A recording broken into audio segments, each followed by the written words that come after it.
All right, guys. So again, like today's class, the first half, we're just going to let's see. We're going to talk about just the questions. A lot of the questions will be based off of your learnings from the last,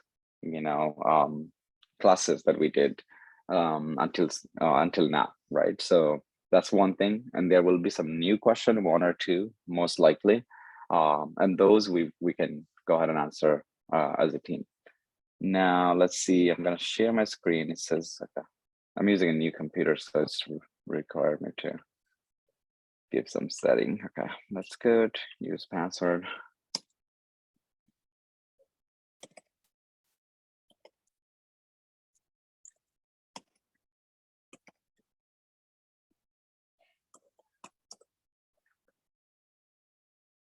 Okay, all right, that's fine. All right, perfect. Now I can share my screen. Good. Can you guys see it? Yes. All right. Okay, good. All right. So you guys can see table of contacts on the left side. So usually when it comes about interview, and sometime, when you have a phone call with recruiter, you can create table of contacts just like this, and obviously you can create your own dictionary in multiple documents where you can actually go over different questions whenever they ask, and you can kind of navigate through and at least pass some of the screening, the phone screening yourself. But over time, what's going to happen is that because you keep reading, you'll probably just remember it, or you'll memorize it also. So anytime you have a document that is well written, is really, really good for you to follow, because if you don't have anything, it's really just going to be about, like coming up with the answer on your own, and it's going to be really, really tough at the moment because you're going to be already nervous, right? So a few things at the same time is not going to work.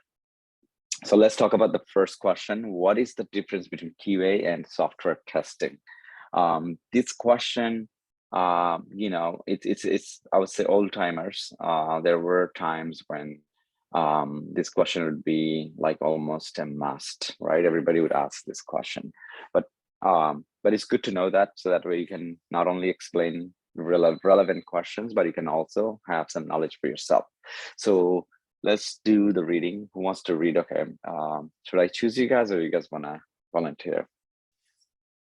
So one by one, we're just going to switch over one by one, right? So regardless, it's not going to be just one person or me reading it. We're just going to read.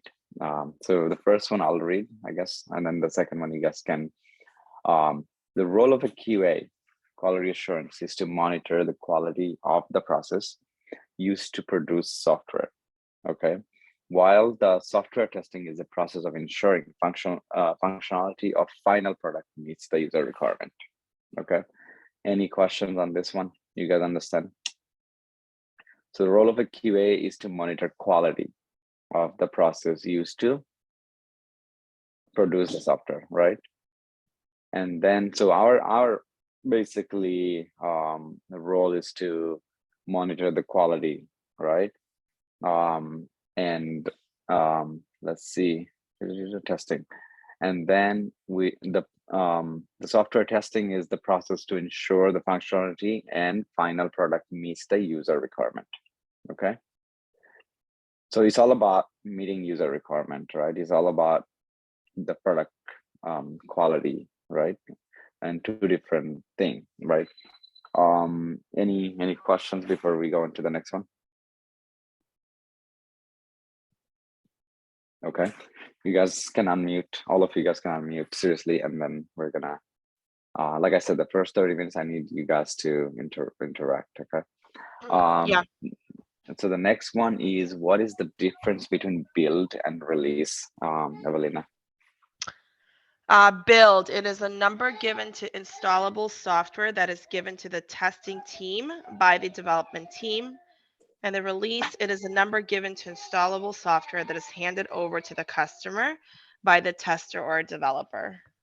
Okay, So when it says number, is basically whenever you have a software ready for a release, they give a specific number. So release number, build number, right? So each one has to have a build number. Otherwise, you never know what version of software you have, right? So it's almost like a software version, but we have in development team, we have build version because we release that and we do the testing. And after that, it goes into production. In the production, they have a release, okay, release number. So typically, sometimes it's like number of build number, release number will be same, okay. And again, two different reasons, right? This is for maybe internal use, and this is external for the customers. All right, Anika, the next question is, what are some automation challenges that a SQA team faces while testing? There are many automation challenges that SQA team faces while testing, such as mastering the automation tool, reusability of automation script, adaptability of test cases for automation, and automating complex test cases. Mm-hmm. So this is one of the highly asked question for the automation experts. So they will say, oh, what are some of your challenges? And this is something I think we do have some struggle from our candidates when we're doing the interview. Somehow we can ask a question, like more technical question, write code and be able to explain code. But then when they say, what are some of the challenges you face? And because this question could be like very tricky, right?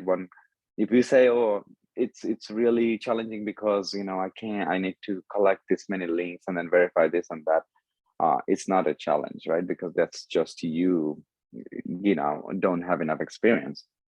Now the real challenges are sometimes tools. Now if you're using Selenium and Java, there is a lot of Selenium and Java best practices that you can apply, right? And if you don't know what they are, then obviously you're gonna struggle a little bit. So knowing the tool and knowing all of the feature that it provides, that's the first thing. Then reusability of the automation script. If you are not reusing code that you already wrote, because you're gonna be working with one product per team, right? So it only makes sense if you write code that can be reusable among you and your coworkers. If you had to write code for every single test, every single time, the problem is that it will take a long time, right? The other problem is that now you're writing a lot of code, which will require maintenance. So your maintenance work will go high as you create more test cases, right? At some point, you're gonna have to increase the numbers of teammates in order to keep up with the test automation. That's where it could be another challenge. So reusability is very, very essential in any team. That includes developers who's writing code. If they don't have reusability, they will have the same exact problem. But test automation is no good if you don't have reusability. When you write enough tests in your team, you should be able to not copy. You should be able to call the function just like the way that we created drivers, okay, and be able to call it. You will be creating reusable functions in a class and be able to call them as you need, okay? And that will not only that save you time because you don't have to write that code, but it's also making your test automation more maintainable, right? Because one function being used everywhere, that means all you have to do is update one function and every other test case will be also fixed, right? So imagine you have 2,300 test cases, 24, maybe like let's say 4,000 test cases. And all of a sudden application, there are some changes happen in application. Now you have to go to 4,000 test case to make updates. It's gonna take you 6 months, I guarantee you, just to fix those if you're just by yourself. Now your test becomes unusable for 6 months. 6 months later, you update it, but then developers already moved ahead of you and made more changes. So at that point, your automation is same as basically, not even existing for the team. It's not helping at all. You're just dragging. You see what I'm saying? So it's kind of same as manual testing at that point. So the only way you can have good automation test cases is if you have a lot of reusability and maintainability of those test cases. So that way you can stay relevant very quickly. You can update one test case and it will update everything else, right? Adaptability of the test cases for automation. So that means when you write test case, that should take data from different source, the locators from different source, and also it should really not repeat a lot of steps, right? It should basically reuse a lot of the existing pre-existing test data if it's possible. Automating complex test cases, obviously, so it's a challenge always. The other challenges that it's not mentioning, which should be number one, is that maintaining of the test cases and removing flakiness of the test case. That means your test case fails for unknown reasons, but then when you try to debug and it doesn't fail, all right? You run your test case as a group, maybe running like 500 test case. Out of 500, 50 test cases failed, and now you try to run those 50 locally to debug one by one to fix them, but you can't fix them because they're not failing anymore. So these kind of tests is called flakiness, where the test doesn't fail because of the bug. The test doesn't fail because of the issue on your code that we wrote. The test failed because of the timing. The test failed because of the timeout. The test failed because we predicted that, okay, it's going to take 2 seconds and now it's taking longer, or any sort of unknown reasons. And this becomes a challenge, because if you have at all time, let's say you have 30, 40, 50 failures, you cannot go ahead and release the product. You have to investigate those 30, 40, 50 failures, period. Doesn't matter. If you have 30 failures today and you released, tomorrow you have the same 30, you will still have to look into the test cases, why they failed, before you can say we are good to release. Okay, it's always going to be like that, where if something failed, you will have to investigate and then tell them, okay, it's nothing or it's something. Okay, so just keep that in mind. What is bug leakage and bug release? Zinnia, it's your turn. Okay, bug release is when software or an application is handed over to the testing team, knowing that the defect is present in a release. During this, the priority and severity of bug is low, as bug can be removed before the final handover. And bug leakage is something when the bug is discovered by the end user or customer and not detected by the testing team and while testing the software. Exactly. So sometime you will see that product owners, they will make decision where they know that there are bugs that was found by the QA team, and it'll be like, oh, we found 10 bugs. Out of 10 bugs, there were 6 that are high priority and 4 bugs were low priority, right? The low ones are basically it can be fixed, but it doesn't have to be super urgent, but the severity, high severity with high priority is being fixed, right? So that's when the bug release happens for before basically the final handover. But bug leakage is basically happens completely undiscovered by the customer and even like the testing team. So we do the entire testing. We do our smoke regression. We do feature testing. After that, we said, okay, we're ready to release, and then we released it, and it did go to production, right? And it's not detected by testing team as well as the customer. It's detected by the customer, but not the testing team. Now, the question here is that how many times that happens?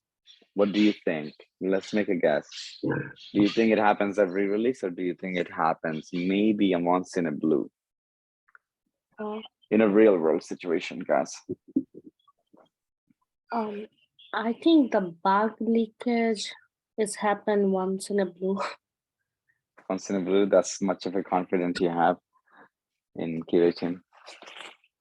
Yes, if I join the QA team, I think this will be the thing. That's a good speech for the interview.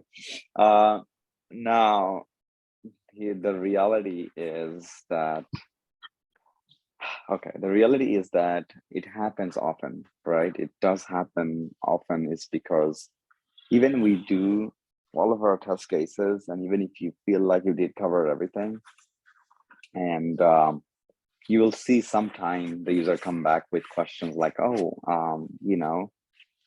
this is used to be this way and it's not happening this way. And it's because, like, again, and that's where the product knowledge comes to rescue, right? And it's such an important thing that you need to know, is that you need to know the product and business, right? What are, what do they do in order to complete some of the process they go through in the application. So if you don't know the business, if you don't know how the software should work and how it works, then you will think everything is working fine. And then the customer comes back and say, well, no, even though it looks good and all of that stuff, but it's not really doing what we are expecting. But the reason why I said it happens often is that there will be very small things like low priority. Even as a QA people, we try to do as good of a testing as we can. But remember, we're releasing every 2 weeks, right? Every 2 weeks. So if you maybe on your first 2 weeks, maybe on your first two release, and I'll tell you what's going to happen. And to you guys, like specifically newbies, right? Specifically you guys, when you are out there, the first release is going to go and you're going to see like that bug came back and they're doing postmortem, with the whole team. That means it's not to blame people, but it's to have a meeting where they talk about the bug. They talk about how come the bug actually leaked, right? They try to, at least come to a conclusion, what happened, why this bug leaked, so that way they can prevent that from the next time happening. So the first time that you realize this happens, the second release you realize that happens, you will get really, really alerted. And then you'll start to improvement. You'll see the improvement that is taking place after every release, because now you're going the extra miles before the release, right? But even then, you're going to see smaller problem here and there popping up. Very small problems. It's never going to be, oh, the whole application is not working. It's because it's never detail oriented, like not enough detail oriented. Not really. It's just that you're only like, so remember, you're writing your test cases, right? So before release, when you run your test cases, you have enough work already. You're going through your test cases, you make sure that they pass before you say, okay, right, it's good to release. Once it's finished with all of your test cases and you think everything passed, then you can now do a little bit of extra. That's called ad hoc testing, okay?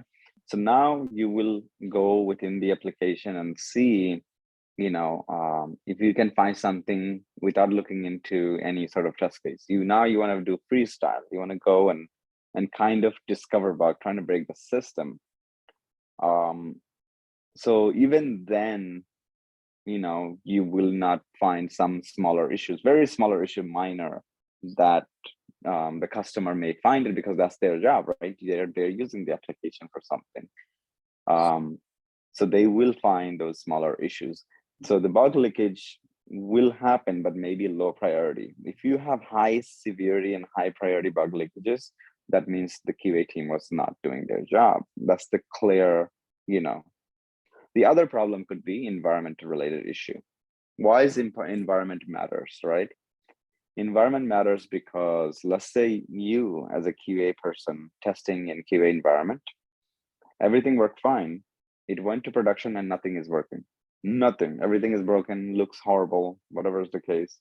And it's super obvious that if QA tested it, they shouldn't really, they should have caught this issue. but then you going and telling them, no, I tested it, it was fine. Now you guys are comparing environment, QA and prod, and it looks like QA is fine, but then prod is not fine. And it's because, especially in prod, there are plugins of the application that they use, which is not in QA. So the setup for QA environment or QA server is different than the setup for the production. Production has real user, real test, real data, okay? And QA has fake data, similar data, right? Characteristics are same, but then fake data that we create as a QA.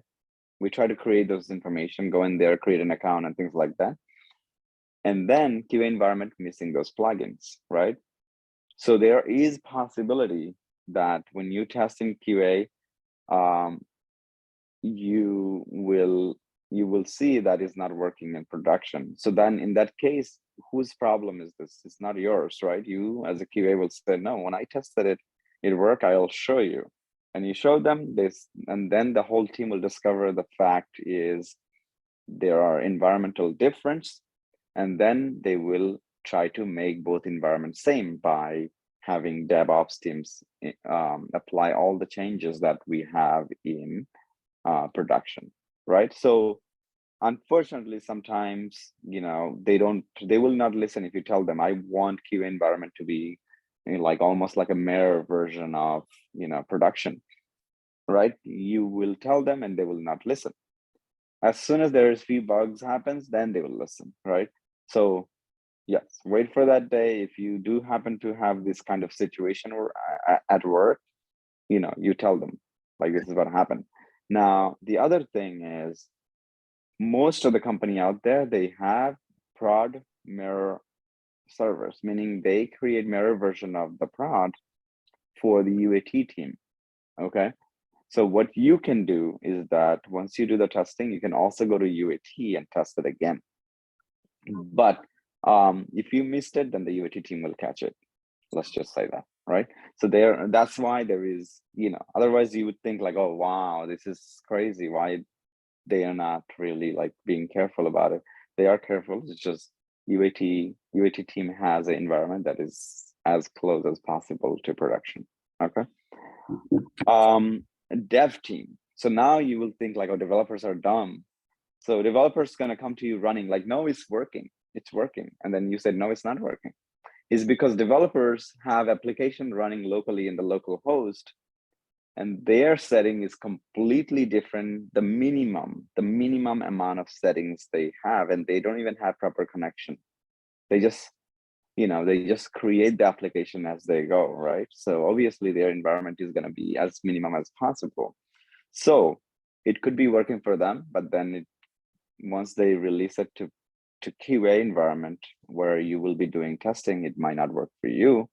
So now the developers thinks that you're lying, and then you will think developers are lying, you know. So the assumption you should be making as a QA person professionally is that, hey, let's look at together. Maybe it's working for you on your machine, but it's not working on any of the QA servers. So let's go ahead and just take a look. And developers know that, right? And they also open-minded about that, but some developers are, you know, obviously you'll see like fresh bees, right? Also like developers that just got a job, and that's his first job. Obviously he's doing the work and all that, but he will be a little bit more close-minded than people with more experience. So you want to work with that kind of personality by saying, okay, let's look at it together. Just like you guys are going through this bootcamp, developers do that all the time. Developers actually do more than QA, because that's why, you know, that's why like it's easier to get a QA job than developer, because there is too many competition with the, you know, on development side. If you go to the city, there are plenty of boot camps that you have to go 6 days a week, and you have to do 8 hours of training, and then you get 6 hours of homework. So you guys should be thankful that at least QA is not that crazy. To become a developer, that kind of, you know, effort is actually essential. So if any of your friends, family went to school called Lambda School, which is in the downtown. There is another one, it's called App Academy. There is another one is called General Assembly, right? So these are some places actually they have 8 to 9 hours per day, and you have to go on site. They do give you a free laptop, but they charge you $25,000. But some people gets lucky, right? So my brother got lucky. He got into the program,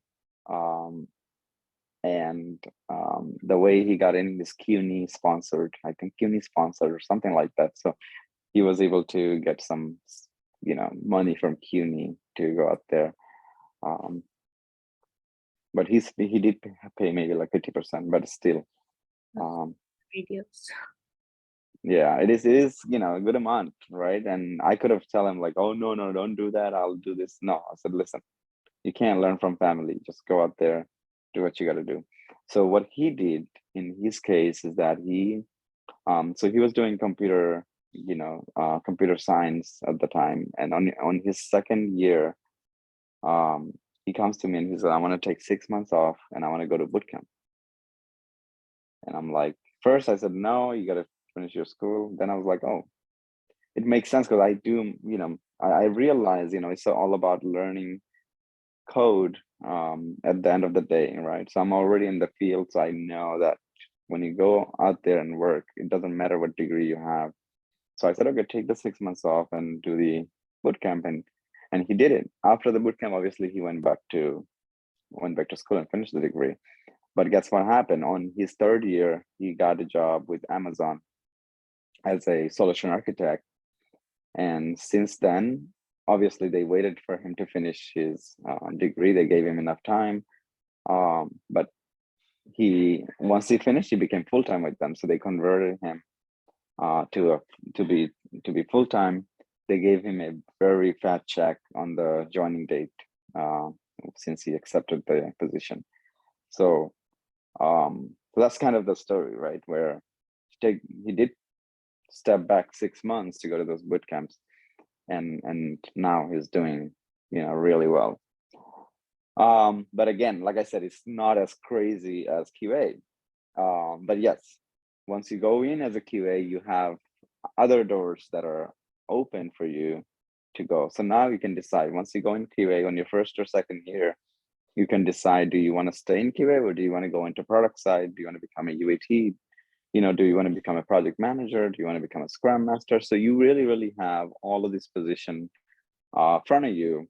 And it really depends what drives you. It depends what kind of fire you have within to make that kind of changes, right? So you will see your personality will fit into a specific position and you will probably move toward that. So it's going to happen to all of you guys. People that are a little bit quiet is going to stay in QA. People that are a little bit more friendly, they love talking to people. You will become a product person.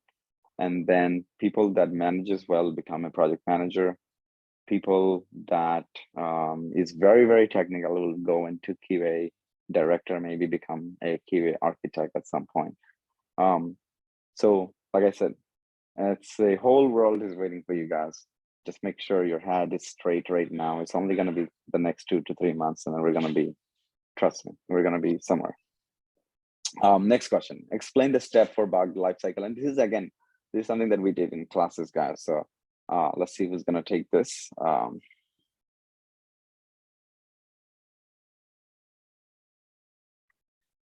Sonia. Okay, go for it, Sonia.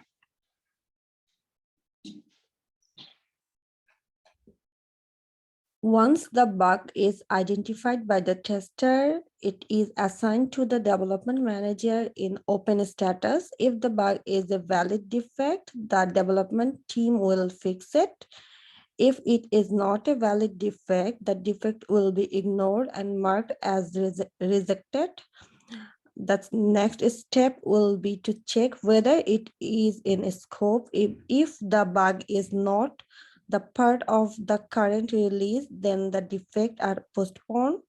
If the defect or bug is raised earlier, then the tester will assign a duplicate status. When bug is assigned to developer to fix, it will be given in progress status. Once the defect is repaired, then the status will change to fix. At the end, the tester will give closed status if it faces the final test. Got it. So just to give you guys a better idea, we as a tester will be like closing the bug because we are the one who opened it to begin with. So we're going to do the testing and we're going to go ahead and close the bug. In between, what happens is that in between, that bug gets assigned to development team. That could be the development manager, and the manager will then decide who's going to fix it. So the manager is responsible.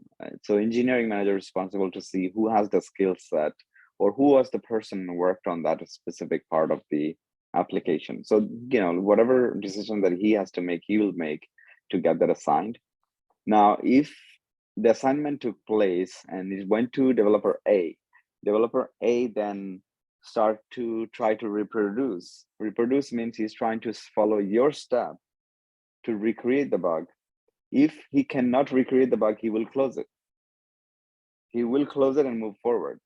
So now if you create a bug and it doesn't have, steps that will help them to reproduce, then obviously you'll have to go back and forth. You're going to open up again because you have the ability. He will close it and he'll send it to you, and then you'll have to test it again. You'll test it again and you realize that it was not fixed because developer didn't apply fix. He thought that it was fixed automatically by other stuff, right? Whatever is the case, or it's not reproducible. He'll simply say, I cannot reproduce it. That's it. So that's why it's going to be really, really important for you to provide as much as detail as possible to the bug. But most importantly, the communication here will be really, really important, because he might be reaching out to you to say, hey, can you show me where the bug is? Because he cannot reproduce before he can close it. So now if he cannot reproduce and he showed you and you also weren't able to reproduce, the chances are the bug was there, but somebody else fixed it at some point, or something else fixed it. Whatever is the case, you will close the bug after testing, okay? If the bug is valid, right, then they will work on fixing. And then obviously the bug status changes throughout the whole time, where the bug will be marked as in progress if they are fixing it. If the bug has duplicate, meaning this is a similar bug to another defect that was raised earlier, then it will be marked as duplicate. So you'll also want to check with your team before creating a bug that, hey, I found this issue. Do we have a bug like this before I create one? Right? And somebody will say something. If nobody's saying anything, then you can do your own research, go into the bug backlog and see if there's anything existing, and then create a bug. And then, so once it goes into status, obviously, in progress, obviously it will be fixed by the developer, and then it comes to you, you do the final testing, and then you close it. Okay, any question on this? Because this is a interview question, then you should be able to explain in your point of view, meaning they're going to say, tell us, what do you do when you find a bug? And you're going to say, well, and you're not going to say once a bug is identified by a tester. You're going to say, okay, well, when I find a bug, I usually assign that to my development team, and it goes in an open status. And if the bug is valid, the development team will fix it. So sometime if it's not valid, that they reach out to me, then I'll communicate, I'll show them where the bug is, and then we re-verify until the developer understands the bug. And the next step will be for them to fix it. They may just go ahead and put it in progress, but if there's existing bug, they will put it in duplicate status. So I will wait for the bug to be fixed, the earlier raised bug to be fixed, so I can move forward with my testing. Once it's fixed, then I go ahead and do another testing, and then retesting basically before I close it. Right? So it's going to be your point of view when you answer this question. So you have to use a lot of imagination in here, right? So somehow create a movie in your head about this situation where developers and you have the back and forth between dealing with this bug. Okay, so anytime you read the questions, kind of like use some imagination, put yourself in an office, and then also create those characters and play in your head. So that way you have the most realistic way to answer a question rather than answering a question based off of a regular, just reading. All right. So next, let's talk about the test strategy. And so who wants to read this? So what does the test strategy includes? Mohammed.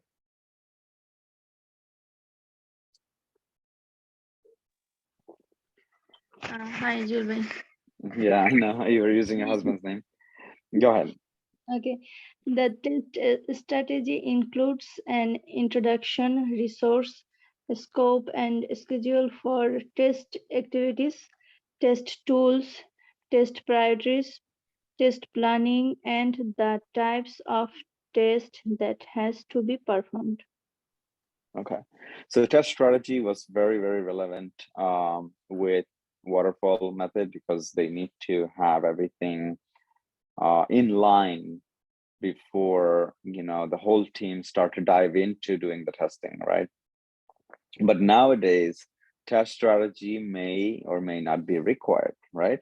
It really, really depends on a team. So take it with grain of salt, whatever I'm saying in this case.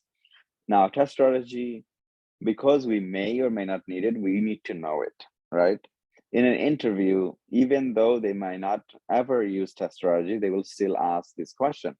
As a QA, we should know what test strategy is because that is testing related, right? The other thing is, even if you don't use test strategy, like let's say document, you still be able to get benefit out of the test strategy itself, right?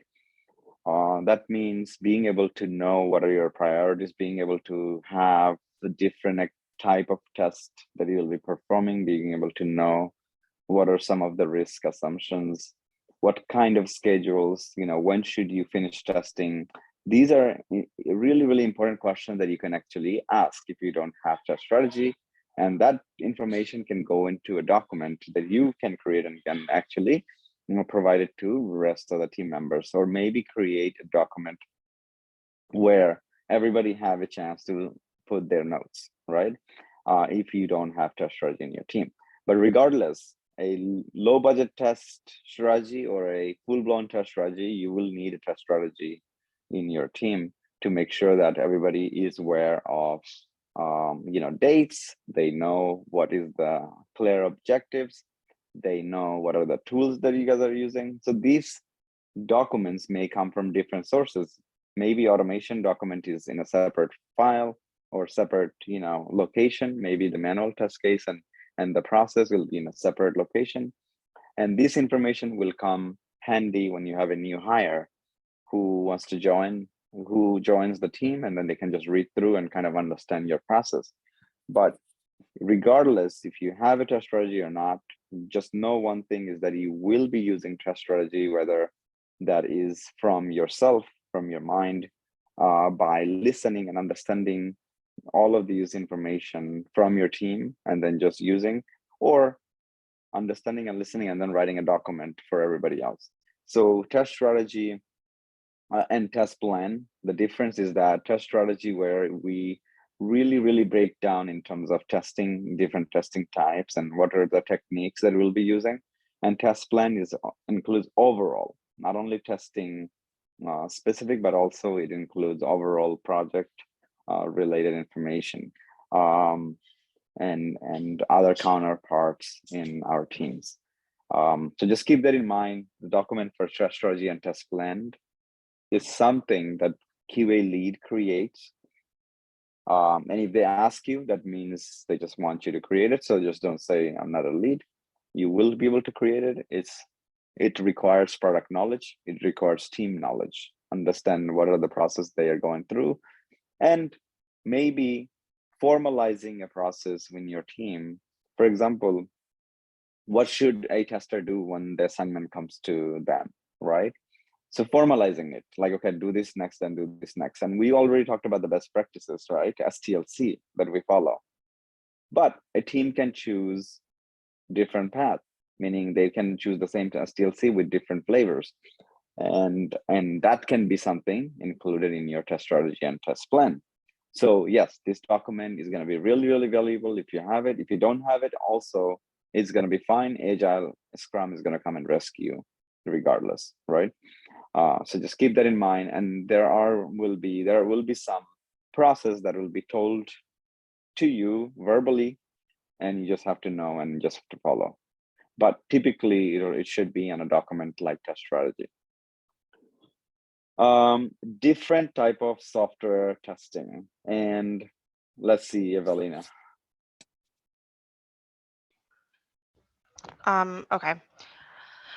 Mention the different types of software testing, unit testing, integration testing, and regression testing, shakeout testing, smoke testing, functional testing, performance testing, white box and black box testing, alpha and beta testing, load testing and stress testing, system testing. Okay, there's a lot of testing types. There is 100 testing types, but these testing types right here are the ones that you're directly responsible for. And these are the most common one that you will be required to know. Anything else other than this, you can tell them like, no, sorry, I'm more familiar with this, or sorry, I haven't used that testing type. Somebody comes and tells you monkey testing, right? You can actually say the same answer from shakeout testing and it'll be same thing. It'll be fine, right? But if they come back with a completely new name, White House testing, whatever is the case, right? I'm just coming up with something name, right? And you can just tell them like, I'm so sorry, I haven't heard about this kind of testing. I'm more familiar with regression, smoke, and you can tell them what you know, right? But you don't have to go beyond this. They have 100 testing types and we're not computers, okay? So at least we should know these many testing types. For example, unit testing, who does unit testing, guys? Is that your responsibility? Developer do. So developers are responsible for unit testing because unit testing is a type of testing which is testing the code.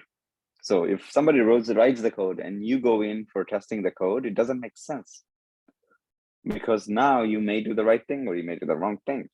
But if I wrote the code and I know the code, what I should be inputting and what I should get a result out of that code, then it would be better for me to write. So when you join a team and they tell you like, hey, Zinnia, can you write, unit tests? You're gonna say, unit tests.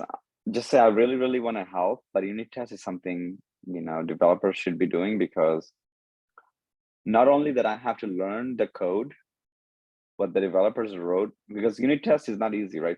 You cannot simply just write unit tests unless you understand the code that developer wrote for the application. So you have to get access to the application code, install it in your system, you run it locally, and then you see section by section of the code, and you then can finally write your unit test, right? And it's not easy because the code is going to look very, very different than what we are used to. A few reasons. One is that framework. It's not just purely Java. They're using different frameworks, right? Imagine like you never knew what TestNG is, right? Then you would see like, oh, no, it doesn't make sense. Why there is a tag and this and that, right? The same thing, you're going to see now different flavors of code. It looks different. Everything is out of place. And then to you is going to look wrong, but obviously, it's frameworks that you don't know. So your use of time in those situations is not the right way to use a QA person's time because you are just testing code. Is something really should be coming from the developers. So you can say, yes, I can. I would love to. I would love to go and help with unit tests because that's going to give me a lot of knowledge on the application itself and the code base. But the problem is I have to now go and learn the code. I have to learn what the application code is and work with the developer. That's going to take significant amount of time to create a test case compared to the person who wrote that code. So if somebody wrote the code, it took them 2 days, it's going to take you 1 month. That's it. Like, just let's put it this way. And if they said, yes, it's okay, we want you to learn, take that. take that, go in there, spend all the time you can, get this their money, they're spending. All you got to do is learn. So just keep that in mind. But unit test is something almost never will be your responsibility. But if it is, then you tell them what's going to happen. It's just going to be times 10, right? Whatever times it took developers to build that piece of code is going to be 10 times that. That's how much time it's going to take because you don't know the code. You have to learn the code and then you'll have to create tests for it. So yes, we don't have to say no, we can just technically say no, right? It's technically say no, right? Then you have integration testing and regression testing. What is the integration testing? Integration testing happens when you have multiple components added together to make them work as a whole, right? So you have different parts of the software working together. They communicate with each other. So whenever they build those components separately and put them together, or maybe they altered one component and you want to test what happens to the other side of the application, well, that change, the behavior, because it's one of the component within many components, right? So now you will check that. You will basically make changes on one side and you check on the other side and see really what are the outcome, if the outcome is expected. So that is called integration testing. Sometimes we have two different software connecting with each other. That is also integration testing. So just keep in mind, integration means integration. You integrate with, let's say you have a business A integrated with, let's say, business B. That means you guys just combined, and now the whole company works in sync as a one single company. So just like that, you have different smaller software that connects together to become a bigger software in web-based application, or it could be a client-server application to serve one purpose. Now, if that is the case, then you want to make sure that once they connect with each other, they're working seamlessly. The information from one end to the other end is taking effect based on your requirement. Okay, so that is called integration testing. Any question on that? Regression testing. Regression testing, we do it before release. Just keep in mind, we do before release integration and regression both, because integration testing can be, big list of test cases, right? Regression testing is almost all the test cases you have ever written in your team. Almost all of the test cases is because why?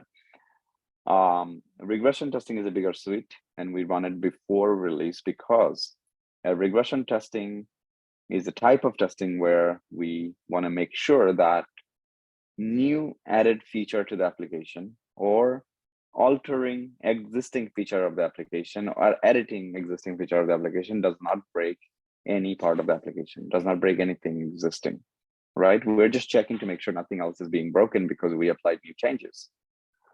So that means you take all of the previously passed test cases that you have and you execute them. Okay, so all of the previous test cases you're going to execute. If they pass, that means you do not have any regression bug. Okay. Shakeout testing. Shakeout testing is basically like a monkey testing. You're just going out there and just, here and there you're just breaking the system at this point. You're trying to break the system. You're trying to, you're executing test case here, and then you're going and executing test somewhere else, and you're just jumping from one component to the other, try to make sure that you can get the possible expected outcome. Smoke testing. Smoke testing happens to check the health of the application. So when developers say environment is ready, like they deployed it to QA environment, you want to make sure that that environment doesn't have any obvious issues. So smoke testing is basically going to make sure the major part of the application is working properly. That means you take a smaller sets of tests that is dealing with major part of the application, typically all the happy path, right? All of the positive test cases, and then you execute to make sure that the application is still working fine after a new release. There are smoke tests for prod, and there are smoke tests for the QA environment, both. Okay. Then you have functional testing. You guys getting this? Okay. Question is, when I'm explaining to you guys this, do you guys remember what? Because we did this thing. Or do you guys think this is going to be something that you'll have to do some study later? Is it good that we're explaining, or you guys think, okay, no, it's too much explaining, let's go ahead and go through the questions? No, explain. It's good. Yeah, okay. Explaining all Okay. okay. All right. These, like, I'll tell you one thing before I, go into the next testing type. One thing is that when you go out there in the market, I can guarantee you, you will never get a problem answering code-related question, meaning technical question. You will never get stuck on a technical code-related question. And I'm not going to explain how. You're never going to have that problem where, oh, I cannot do this coding challenge. You're going to be able to do it. You're never going to have a problem where, I cannot answer this coding question, because coding question is going to be straightforward. They ask you a question, we give them an answer, and it's done. That's it, right? Seal the deal. But when it comes about manual testing questions, when it comes about explaining the best practices, when it comes about testing types and things like that, that's where you have to use a lot of the materials that we're using, giving you now, right? That's where you'll be able to use some of your answers you combine based on your understanding. So this is where you can help, right? So the 50% of the questions is going to be manual testing. The other 50% could be automation. And like I said, automation, you will almost none of our students have problem answering automated questions, period, right? And there are a bunch of measures that we take to make sure that that never happens. When the day comes, interview happens, and you become embarrassed because you weren't able to answer a coding challenge questions, right? You will not be, we're not going to let you down like that. But when it comes about questions, for example, tell me, how do you deal with a difficult coworker? Tell me your strength. These questions are more harder for us to answer for you. And it's because why, it's because, and we cannot even write you down this question, is because these questions are personal. This is more like personality test. So, and that's something that you should probably be proficient in, regardless of what kind of jobs you're looking out there. It could be a customer service job, and you still have to answer a question like, oh, tell me about a time where you had a really stressful time at work, and how did you handle it, right? And that is really, really on you. So we'll probably do one class on that to make sure that you guys are, be able to answer question, at least construct some of the answers and come up with different ways. And it doesn't have to be QA related. You can just say, okay, this one time I was dealing with this issue, and then this is how I resolved the matter, right? Almost all the time you can go get away with by saying communication. But these questions that we're going through is going to make you more vocal in an interview. In an interview, even if they don't ask you a direct question, right? What is data-driven testing, right? Or what is, we probably missed this question. Okay, we gotta go back to number 6. But in interview, let's say they don't ask you this question, but you can still talk about it. You can come across in a situation where you might want to talk about these questions. So the more knowledge you have, you'll feel like that the more you can talk in an interview.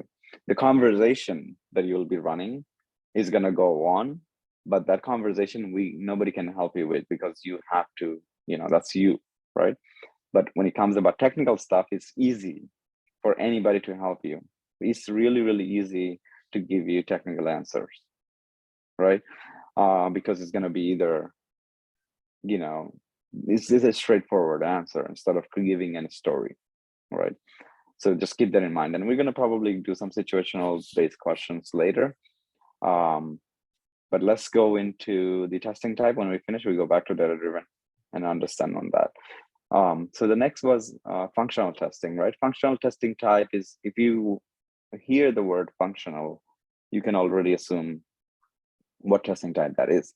Anything on an application is functional, basically. Anything on the application where you do some action and it gives you something return is functional test, period. Okay. If you're looking into the page of the application and you see colors, you see like different hover, different things, That is not functional. That is non-functional test. Okay. Performance testing also is non-functional. We're just checking how well the application is performing under different stress. Okay.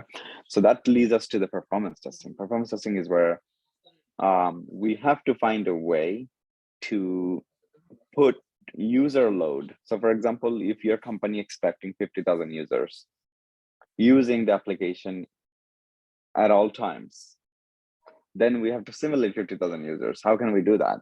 Right? How can we do that? If we are automation expert, you're not going to go and hire 50,000 people on Facebook and tell everybody to log in at the same time. The problem with that will be not only that you get inaccurate answer, because not everybody's going to be able to log in at the same time. There's going to be one person logging in. How are you going to tell everybody I can log in now? There will be that 10, 15, or 20 seconds delay that will cause that issue. And plus, it's going to be really, really expensive. All 50,000 people needs to get paid. Even if you pay them $10 per person to do that, that's a lot of money. So instead, we create script to do the same thing. We create virtual users. Virtual users means we simulate those users that will go and say, okay, 50,000 users will be created, and they're the ones going to log in one at a time at the same exact time. Because it's a computer, it does it precisely, and therefore the application is getting the proper load. And now you can determine whether 50,000 people can be using the application or not. All right. So now the other question is strategy. There are strategy to performance tests. You don't just go ahead and do 50,000 because your computer will probably stop working the moment you try to do that, because processing 50,000 users is going to be a lot of hard work for your machine. It has to be really, really powerful. The other thing is that why do you want to, if you want to simulate 50,000 users, you don't have to actually run 50,000 users. You can run maybe 1,000 users, and then you can calculate and say, if I ran 1,000 users and this is the result, what's going to be if I do 50,000? Okay, so the result will be calculated, but we're going to do a small window of time. We're going to do a small amount of users, and then we will do the calculation to see how many users our application will support. Here will be few things that will take place when you do performance testing, is that now the DevOps or your server managers teams, they will then make a decision whether how powerful they want to make the application. Sometimes you will catch issues with coding where the performance issue is not happening because of the servers, but it's happening because of the code itself, and they'll fix those code. How do you know that, right? So when you run your performance test, you tell the DevOps team, the other team, to watch the servers, how well the servers are handling the application request, right? So what's going to happen is somehow on your result, you see that server is getting killed by all these users. But then your DevOps teams comes and say, no, nothing, our server is fine, happy and healthy. They don't even see as much as load as we were expecting. So now the assumption from base off of that, the assumption is that the application is now sending all this load in time. Therefore, the application is responsible for the low performance, and the server is still fine, right? If you see server is getting killed, and DevOps team come and tell you like, oh, I don't know what you did, but all the servers are down now because it's too much for them. That means the application is fine. It's just that servers needs to be increased at that point. So there's a lot of things goes on actually performance testing, and that's why there is a position called performance engineer separately, okay, separately done. And basically I've been to performance testing engineer position before, so that's why I'm able to talk a little bit more about it. So building the script, performance test script, is actually easier than building UI testing. And if you happen to get a interview for performance testing, I will probably personally train you, before the interview. And then if you get the job, I'll train you after the interview and you'll be fine. But we're not targeting performance engineering jobs as of right now. But if you do happen to get it because of your luck, we're going to train you. You don't have to be abandoned. Then we have white box testing and black box testing. White box is when you look at the code structure and you know how the code works and do the testing, versus black box where you don't look at the code. You don't look at the document, you just test, okay? You just test to find bugs. Alpha testing and beta testing. Alpha testing is basically when you bring people to your company in your company site and you have them sit down and do the testing. And beta testing is you decide to release the software to a small group of customers or users, right? In exchange for feedback. And Apple does it all the time. Apple does it all the time where they release the software to small amount of group and they, in exchange, they want feedback. That's it, right? They want free testers. And that's what happens, right? And people are happily do it, you know, they do it. So basically performance, load, and stress testing, they're all related. The script that you'll be writing is going to be similar. So load testing is when you put a lot of load in the system. That means you're doing a lot of things at the same time. You're basically having a lot of users in the system. Stress is when you're putting stress in the application. That means you're doing the same thing. You know, your specific part of the application, you're just doing that by thousands of users on that area of the application. System testing is basically just software testing. That means you take the entire application and you test it. That's just system testing, honestly. I don't know why that is included. But these are different type of testing that you will be responsible for. Again, performance and load testing, if they ask you to do that, that means you effectively become a performance engineer. You will have 3 months before you can produce any results. That means you can learn it before you can even do the work, which is fine. That's what I did, right? It took me like literally, they came and asked me to do performance testing. Actually, I was in California where I'm working at that point, and I said, yeah, sure, I'll do it. And it took me 3 months just to learn it, honestly. Once I finished learning, it took me 1 week to create the script. And then they wanted me to give a demo to like 3 different teams, Shanghai, you know, India, and then like there are other teams in Russia. All 3 teams joined at the same time. And I was giving demo, right? And then they said, oh no, you did on the wrong applications. I started doing a performance testing on their login server because you know, that's what the first thing is, right?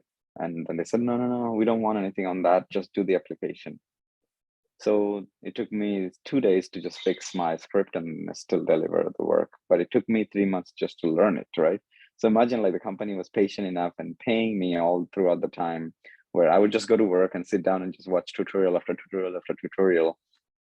And then at the end, I was able to do the work, right? So you do have a lot of time as a QA, guys. Like when you join, don't get frustrated because you cannot do the work. Take that as an opportunity and learn it because you have a lot of time. Anything they give you a lot of time. Anything they give you, they will give you a lot of time to learn it, okay? So just keep that in mind. Then what is a branch testing and what is a boundary testing, right? So that's the next question. I think we wanted to go back to the data-driven testing. So what is a data-driven testing, Anika? Data-driven testing is an automation testing framework which tests the different inputs values on the AUT. These values are wrote directly from the data file. The data files may include CSV files, Excel files, data pools, and many more. Mm-hmm. So when we create framework, test automation framework, right now, what we are doing, we're creating hybrid driven. All of our test cases has been hybrid, actually little to do with data right now, right? So when you have a lot of data, because your company, all they do is data, they sell data for living, right? So you have to do a lot of data testing. Therefore, your framework has to reflect that. You have to create a framework that will be doing data validation. You're going to be making sure that your framework is capable of taking a lot of data to do the testing, and to make it easy for you. You cannot just type the data all the time because it's going to take a lot of time. So why not use an Excel sheet where all the data comes from and you just pull it from there? Why not use a CSV, which is CSV and Excel is like very identical. The difference is CSV is comma separator, right? For each row. So, and then you have the data pools, and there are other such as YML file. The concept behind it is that you take data from a single location. It could be even the database, right? It could be even the database. So you would connect your framework to database using username and password and driver, and I'll show you that. Once you connect it to the database, you can actually pull those data from the database as you need, right? That is more efficient way to do it. But the other way to do it is that you get a CSV from whatever, your UAT team or your database team, and they give you CSV, and then you use the CSV for the data. It could be customers' information such as username, password, and things like that, that you can use on your test. So you want to log in, you can use the CSV to log in from username, password. And then you want to create a new account, you can use those information as well to create them. So again, data-driven testing includes, getting data from separate source, right? Directly from the data files, okay? Instead of you taking the data and plug that into your script. That is you doing the work, and it's a lot of work because it could be hundreds, if not thousands of rows of data. So just keep that in mind. All right, let's go into what is branch testing. So what I'm going to do, guys, I'm going to give you guys a break exactly at 12:30. We come back at 1, and then we're gonna, obviously just remember how many tests, how many question we went through, and then we'll pick it up on the question, but we also have to cover BDD. So maybe we'll do BDD and take a break from the question, and we'll come back to the question as soon as we finish BDD, because our next class, we're gonna write framework using BDD. So I need to make sure that we are, well known about the BDD framework. Now, number 10, what is branch testing and boundary testing? The testing of all branches of the code, which is tested once, is known as branch testing. And while the testing that focuses on limit condition of known as boundary testing. I think boundary value analysis, we did that already. And that is the same, right? Boundary testing. And but when it comes about branch testing, right? Whenever a developer writes a specific feature, they work on something unique, they create a branch. They take the existing code and they clone it. They basically copy the code exactly as is, and then they apply their change. And that change that applied to, we call it they gave it a name to that, whole code base, right? Now, the new copied code has his own new code, and the name could be like, let's say, maybe adding a new feature or something, right? Whatever is the feature name, that is the branch name at this point.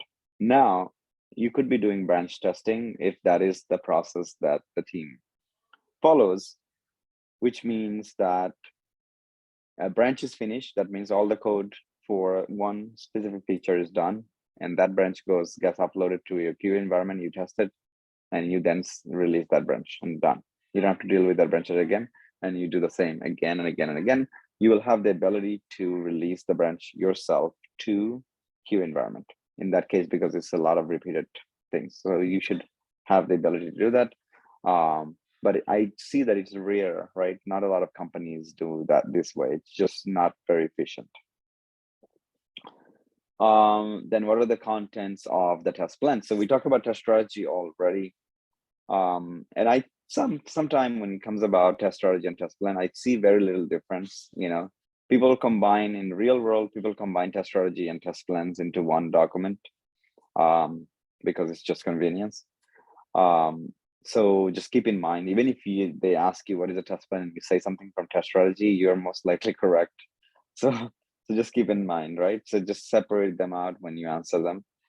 So testing objective is part of the test plan, test scope, testing framework, test environment, reason for testing, testing criteria, exit and entry criteria, deliverable, and risk factor, which is included in test plans. Most likely you're not going to write that, but again, if you're working in Agile, most likely everybody's going to be working in Agile and everybody is going to work in the BDD framework, okay? So that's where we're going to emphasize. We're going to probably spend a lot more times. So what is Agile testing and what is the importance of Agile testing? And we already know that. We've been there, we've done it. We know the difference between not having Agile and Agile. So Agile testing is a software testing where testing is using Agile methodology. So in the Agile methodology, obviously, we follow a different process. The importance of this testing is that unlike normal testing process, this testing does not wait for the development team to complete the coding first and then doing the testing. The coding and testing both go simultaneously in parallel, and it requires continuous customer interaction. Okay, that means that while developers are working on a story that they're working to write code, we can already write the test scenarios, we can already write the test cases. Okay, so, and by that time it will be done, and then we can do the testing. Okay, so we don't have to sit down for and wait until developers are done. And that is a major difference in Agile, and it's actually making you more efficient. What is a test case? What is a test case, guys? You guys wrote it. I'm gonna hide that. Let's see who should answer this. Okay, Zinnia, you answer. What is a test case?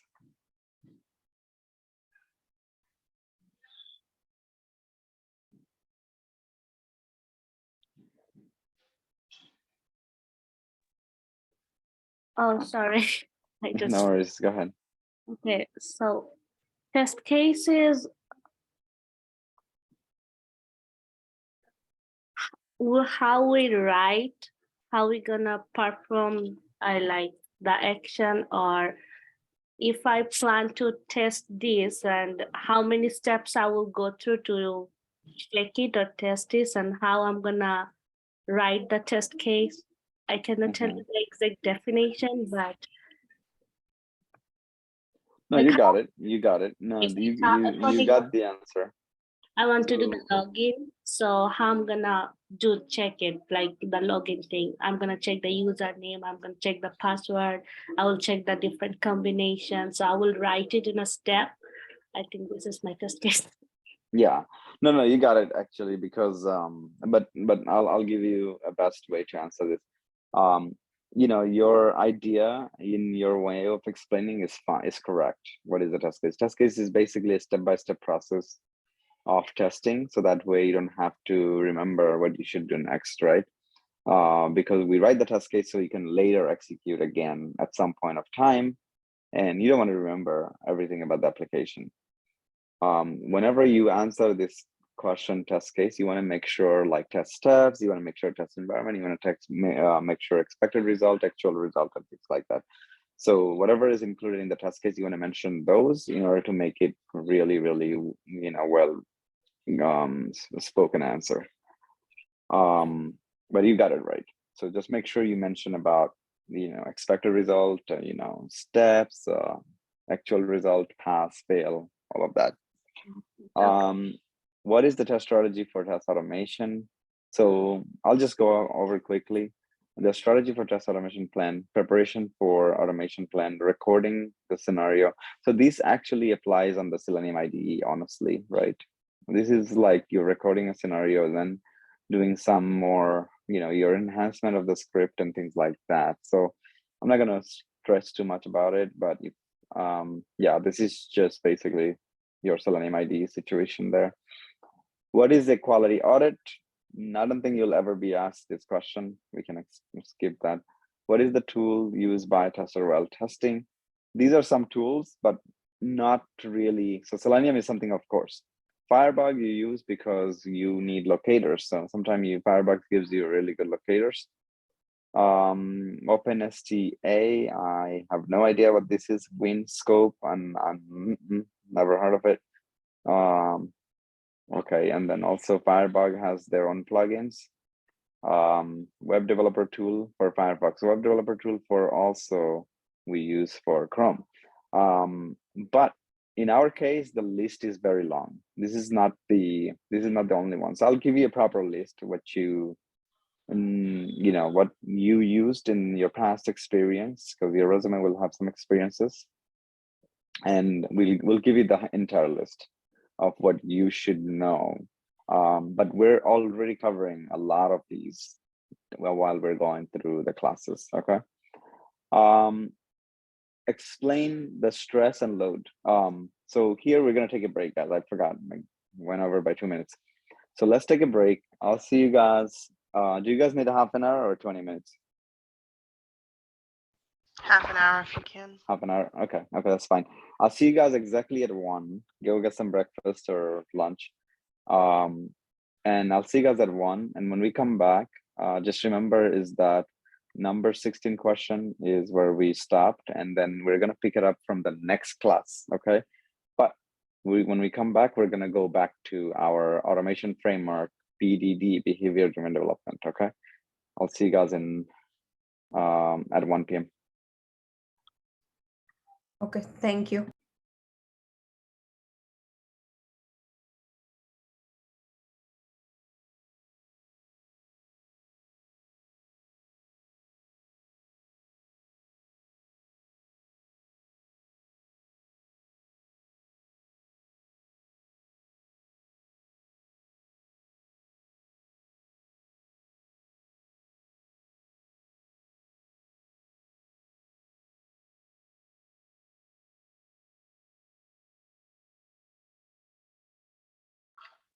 All right.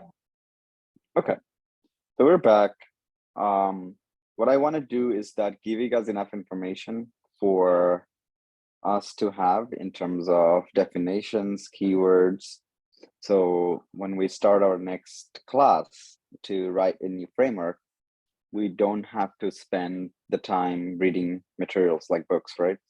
So so that's what we're gonna do. And I'm gonna start writing some keywords and explain what these keywords means. But first we have to know the difference between BDD and TDD, because almost all the time, and by the way, we're gonna be back to 15 and go down the list. So we do have all the way to 38.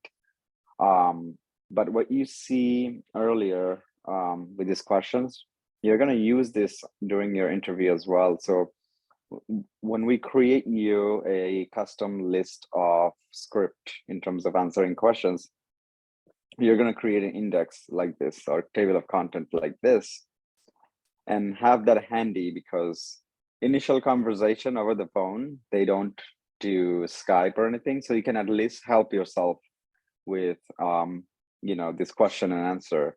So that way, at least we can land on the next round. And the next round is where we're going to be doing it together. But for now, whenever you get the resume and the script, obviously resume, you'd review it, you understand it, and then the script, you're going to make it like this. So that way you can easily move between, you know, questions, and right away you can answer. So we're going to be more than, you know, ready to answer questions, and you will feel really, really confident, because the most important thing is that people do when they go out there in the market, they feel embarrassed because they don't know how to answer questions. In your case, it's not going to happen.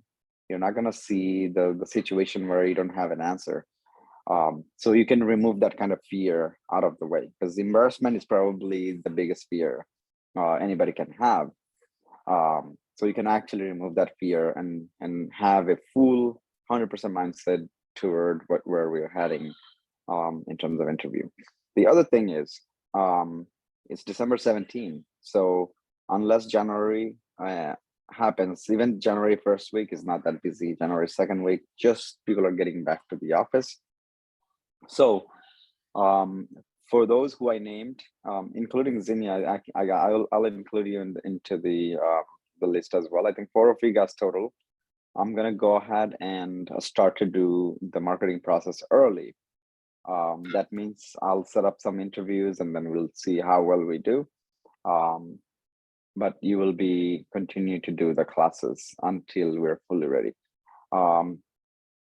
And just keep in mind we're gonna go early. That just means that, you know, we also have to do the classes. But for those who doesn't feel comfortable, that's totally fine. Finish the classes and then go. Either way is fine. But 4 of you guys I mentioned, and that is because we're gonna first try in-house hiring, which happens, which I heard from them that January 15 or at least mid-January, we can reach out to them for resume distribution, so we can actually send the resumes.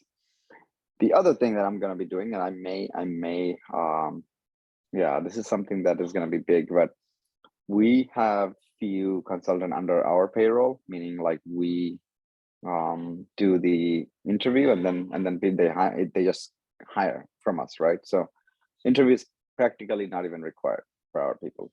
Now, what I'm doing is, I guess this is gonna apply to our next batch or something.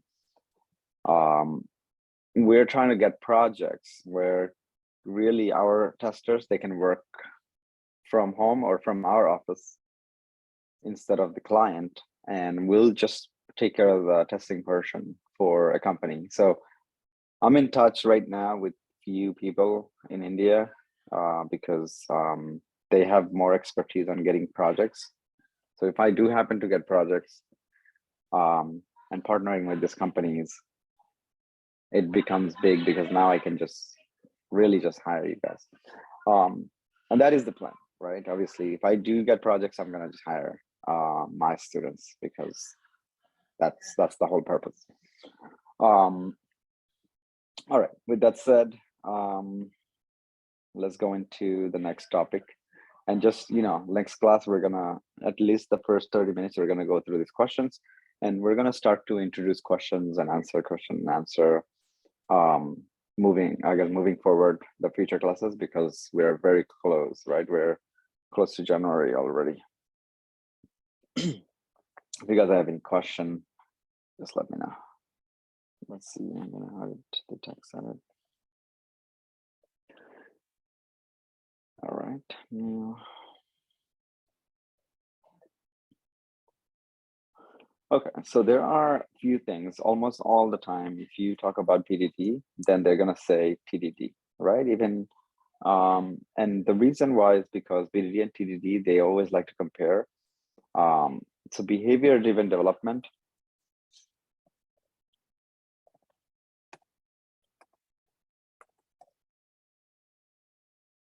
Right, and then test-driven development, right? And this is not necessarily testing itself. So this is behavior-driven development is more readable. It's basically we're writing based off of the user point of view and everything in plain English. And I'll show you how that works. And this is in our favor, especially newbies, because everything is in plain English. So you can actually read and understand.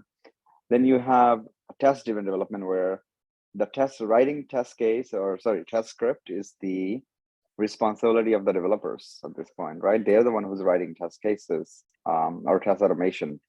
But sometimes they will ask you to do that, which means the feature hasn't developed yet, and they want you to write tests first. If the feature is developed and your test passes, only then it moves forward.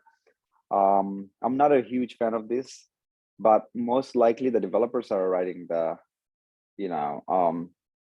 writing the automated tests. So you don't have a lot of work to do. You only review the code, and then that's it. You only review the test basically, and that is going to be your job. But we are more focusing on the BDD. This is where I want to place you, right? BDD behavior-driven development. So let's go ahead and learn some definitions first, and then we'll talk about the keywords. So BDD versus TDD. So let's see what, okay. So we'll just go directly to the cucumber. I think this is where we get a little bit more detailed understanding of both, and we can kind of read and understand and then go over to, I guess, more in details about BDD, right? So what is the difference? Let's go into that. BDD and TDD may seem very similar since they are both testing strategies for a software application. So again, behavior-driven development and test-driven development may be similar because they have a very similar strategy, right? In both cases, the developers write the test before writing the code to make the test passes. In this case, probably not true for this, at least in the practical world. Maybe in a perfect world, the developer should be writing the test. Let me go into, where is it, where I was, okay. The test can be used as part of the automated testing framework to prevent bugs. Okay. Okay, so not a whole lot of information, honestly. So let me just give you guys what I think we need to know, at least for our framework. So in BDD, there are keywords that we need to know, right? And we use these keywords for various reasons, and I'll tell you. So number one, if we write a test case, we call them a scenario. Okay, this is going to be our scenario, is like one test case. So don't get confused with scenarios that we create. Remember, like the manual testing, it has nothing to do with it. Don't think about it. Then if we have multiple data, right? Let's say you have the same test case running with different data. Then we call them scenario outline. So you got scenario and you have scenario outline. This is just the name of this is basically for you to indicate that this is a test case. We use this keyword to indicate the test case, right? And this keyword to indicate multiple test case that has data, multiple data. And in order for you to use this keyword, you need a table. The table name is example. So don't get confused, it's not an examples, okay?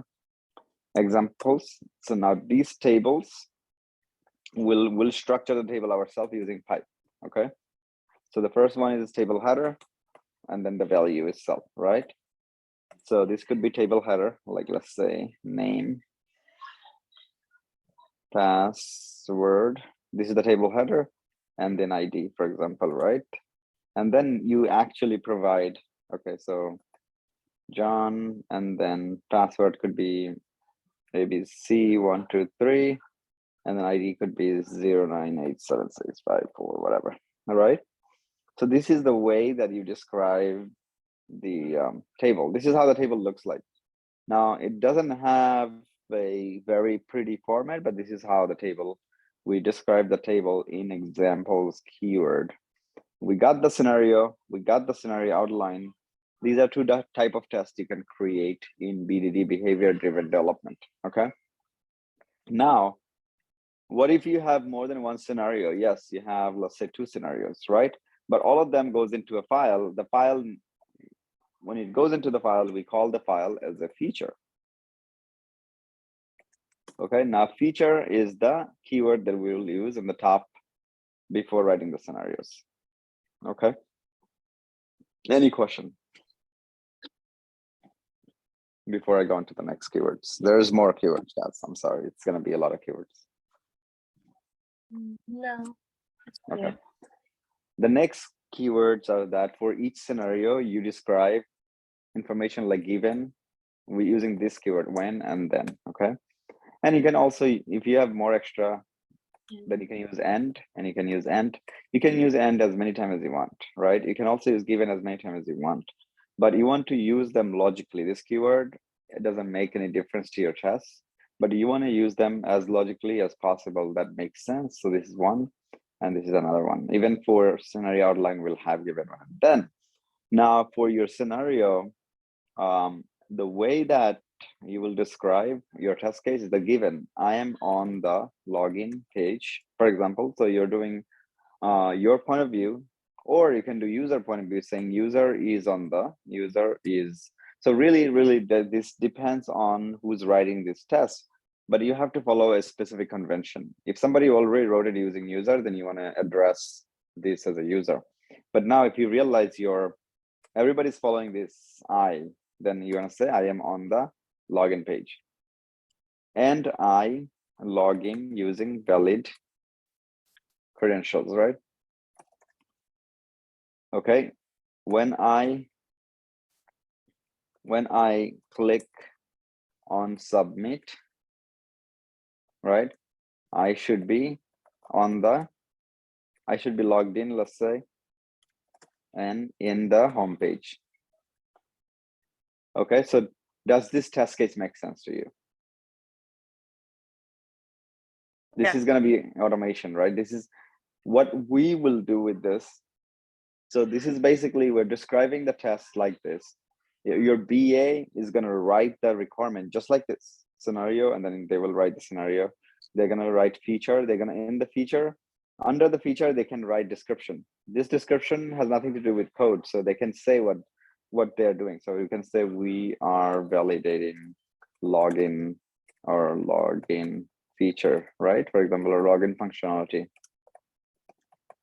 So all the test case for login, we can actually write just like this. So this was one for valid scenario. What if you have another one with invalid, right? So let's say, so now notice one thing, given I don't have to, I can just copy paste it because logging in page, I don't need to write it again. Valid, instead of valid, I will say invalid. So now I have to have a new step for invalid. When I click submit, I should not be on login page. Now I have to check that I am not logged in or something, right? So this is your negative scenario. This is your positive scenario.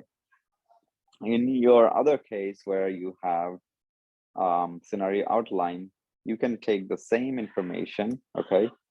And then let's say login page, given I'm on the whatever page, right? And the page can be whatever you want, right? So this is page.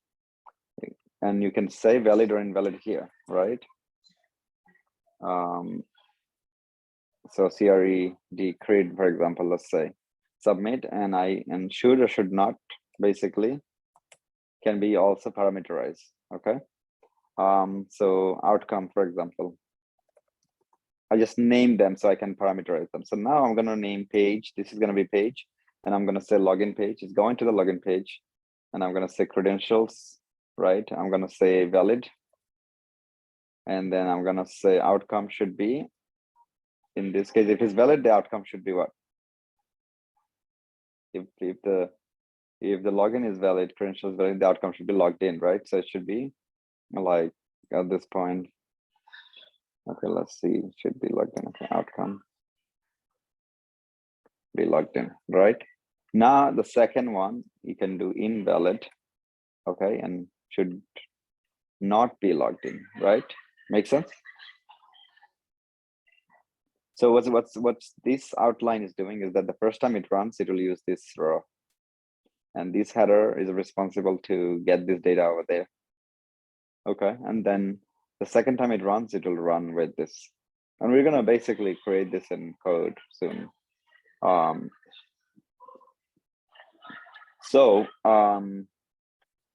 Again, TDD, we're not gonna go in depth because that is not gonna be so much of your expertise, but you will say, yes, I know what TDD is writing the test ahead of time and then wait until the development is done.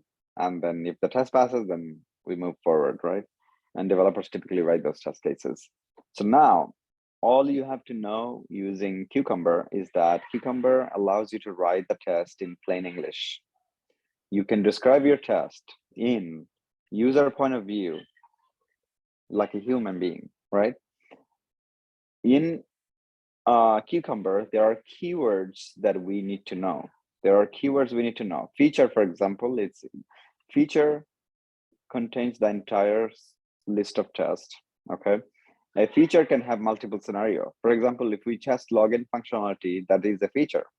In that feature, we will have scenarios. That means each scenario is a test case, or we can have scenario outline, which can have multiple test cases. So scenario outline in this case have two test cases because we have one row and two row. Each row is a test case. So now total we have two test cases and four test cases for this feature, this specific feature. We describe our test in the keyword given, when, and then. Obviously, you use and if you need to. You don't have to. You can actually say given more than once. This keyword does not change the outcome of your code. The code has no effect on this keyword. this keyword just for the friendliness of reading, making sense to the reader, right? Somebody who's going to read your test. So in this case, obviously you'll have to apply that keyword in order to make your test work, but the keyword has no meaning. This keyword has meaning. If you have wrong keyword for the scenario, it's not going to work. If you put the wrong keyword for feature, it will not work. Now, for each scenario itself, after the column, you can put a description. The description could be verify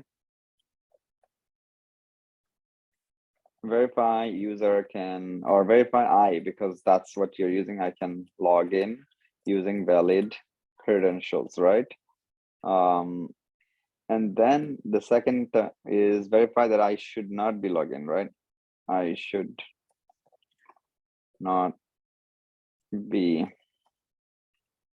using invalid, right? Invalid credentials. And then you have this other one where you can say verify multiple scenarios with invalid, whatever is the case, right? Now, though this is the way that we write our tests in BDD Cucumber, okay? Now, what is the obvious question, guys? Evelina, what is the obvious question here? How does, your WebDriver or Selenium WebDriver knows to use this? I am on a login page. You just wrote this yourself. How does it know that, okay, this means I'm going to go to login page, and which login page is going to go to and things like that? What is the, what do you think? Let's see. Guess. Again, like I said, it's guessing. I'm not asking for a proper answer. How does the Selenium know that? Yeah. Oh, okay. I mean, I think from what I remember, we copied like a keyword code or something, like a name out of the code that we got after we actually like did the Selenium thing. So I don't know, like an anchor of some sort. Yeah, I mean, you get the concept. Yeah, you get the concept. So the way that we have to glue this sentence, we're gonna say, hey, if I use this sentence, that means here's a block of code. You know what I'm saying? So we create a relationship between this plain English and a block of code somewhere else in our files. Okay. And that somewhere else, we call them step definition. Now, this is your step. For each step, we create definition to let Cucumber know that whenever we call this in a feature file, that means there are some code associated with it underneath somewhere else, and it will find it because we're going to glue it. We're going to provide the location of it. Okay, so we're going to actually set it up in a way that when you write your plain English, the meaning of that in code, we will have to write it ourselves too. So it's not like it's codeless, right? It's not like, oh, some AI is going to do it for you and you don't have to worry about the code. You still have to write the code. Now, you can ask this question is that, oh, then this is extra work. Don't you feel like this is extra work now? Yes or no? Not only you have to do everything that you did before with your test ng, now you have to worry about this. It's like almost like documentation. Who feels like this is extra work?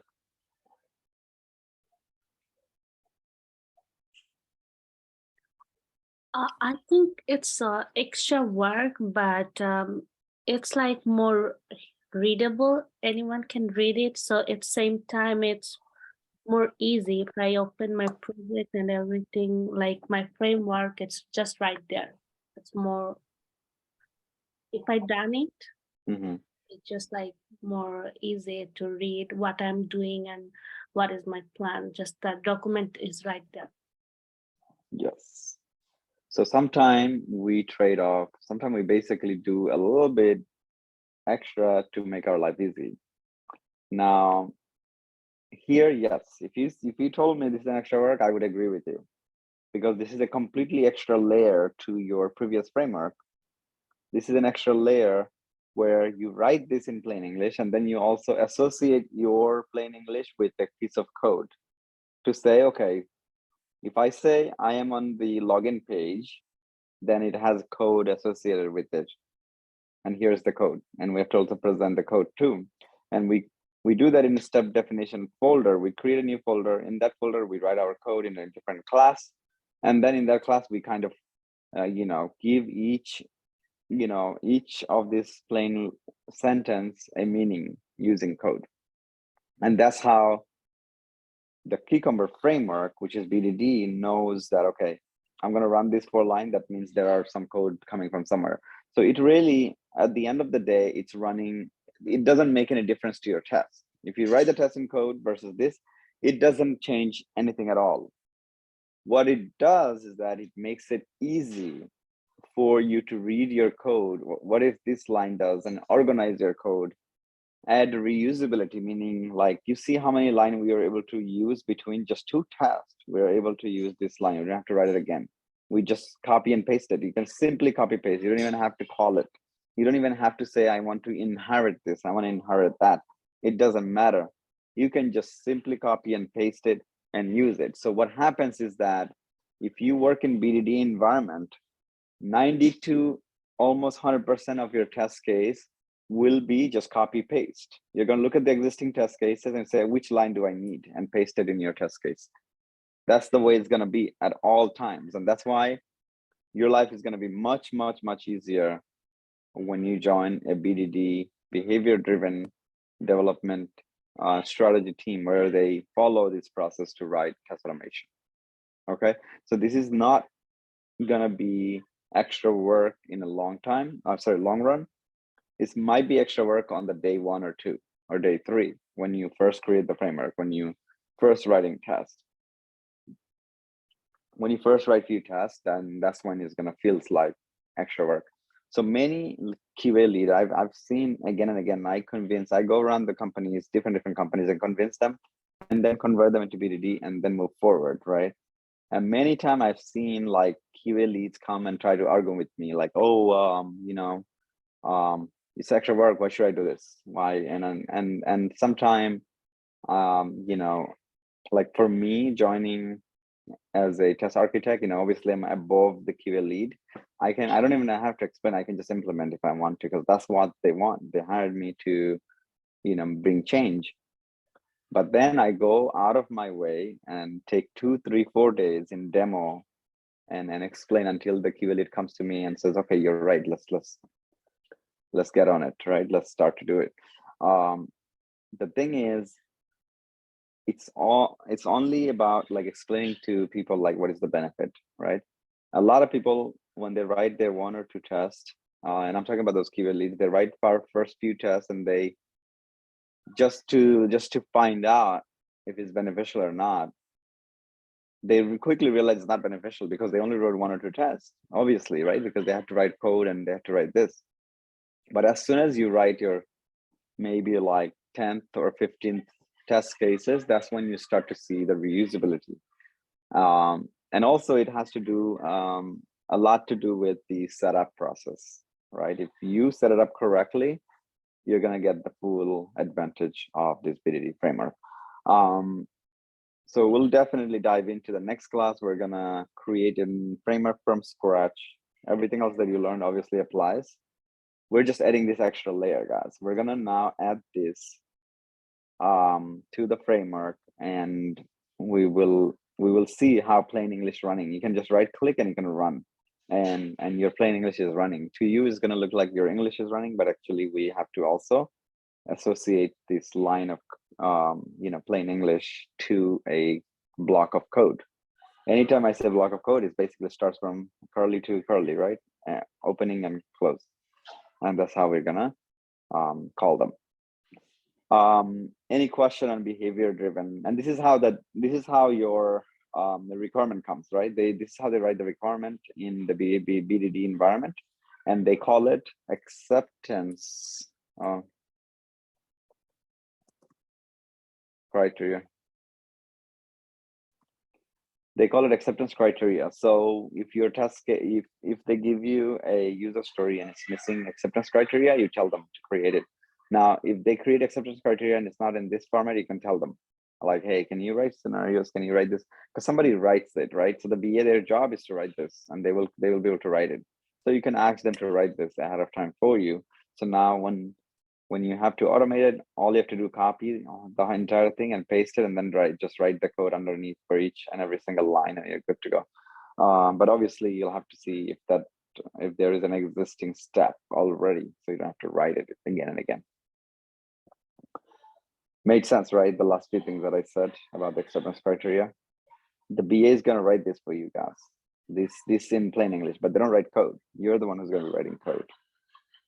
Okay, so you get a user story assigned to you. You get to see these things, right? You read it and you understand it. How easy this is to understand a test case if you work in this environment. It's pretty easy, right?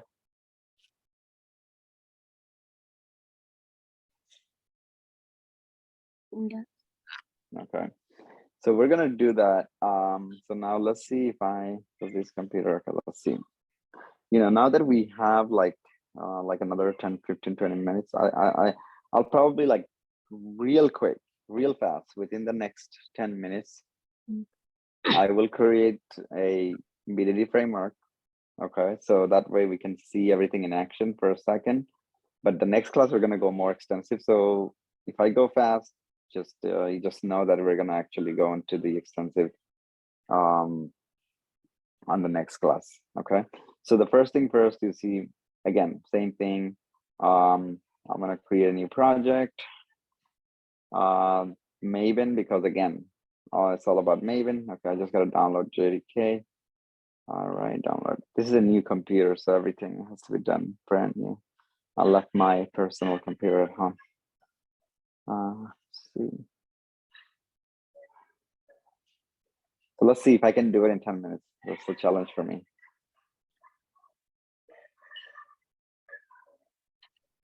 All right, I got the JDK. I'm gonna say BDD automation framework, and obviously we're gonna do it with Java and all that. Create.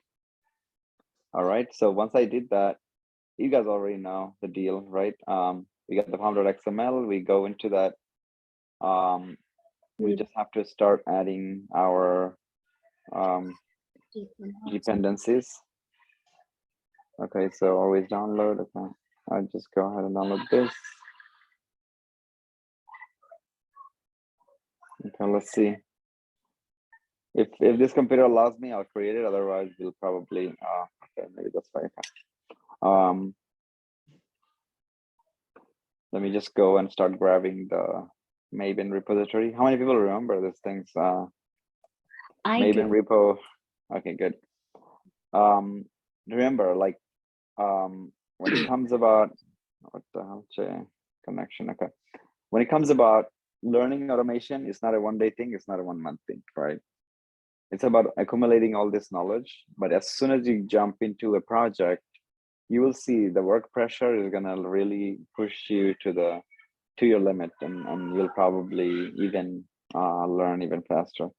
So okay, so if I do cucumber here, right, and I didn't invent the name, okay, it's the people naming in weird ways. A lot of the tools, especially like tech people, always name things weirdly.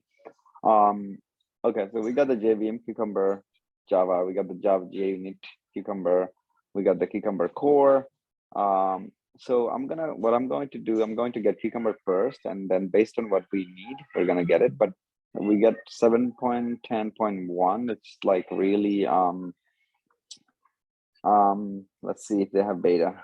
It's RC1. All right, I'll take the latest and then see what kind of problem we face. So dependencies, we go inside of this, and we just have to wrap it under dependencies, right? So this dependencies right there, and then there we go. We take that and this, okay. Immediately it's red. Let's see. Why there's a syntax error? I didn't do nothing related to syntax. Okay. Oh, 3. Okay, that's fine. And then I'm gonna go ahead and build this real quick.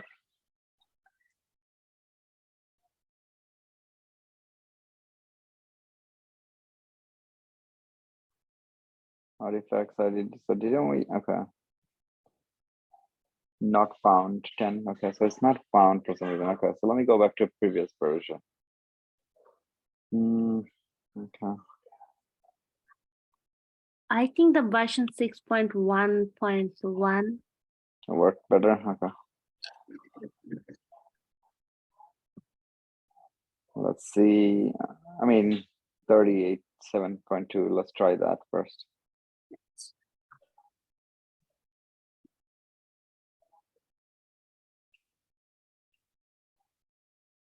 What happened with my Maven? Okay.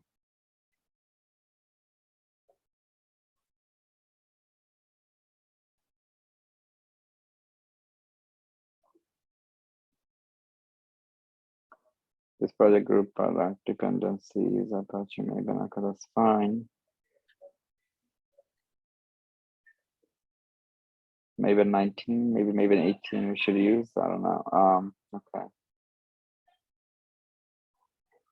That's what happens when you have a new computer or something. I'll go back in more. 6.1. I think we used last time 6.1.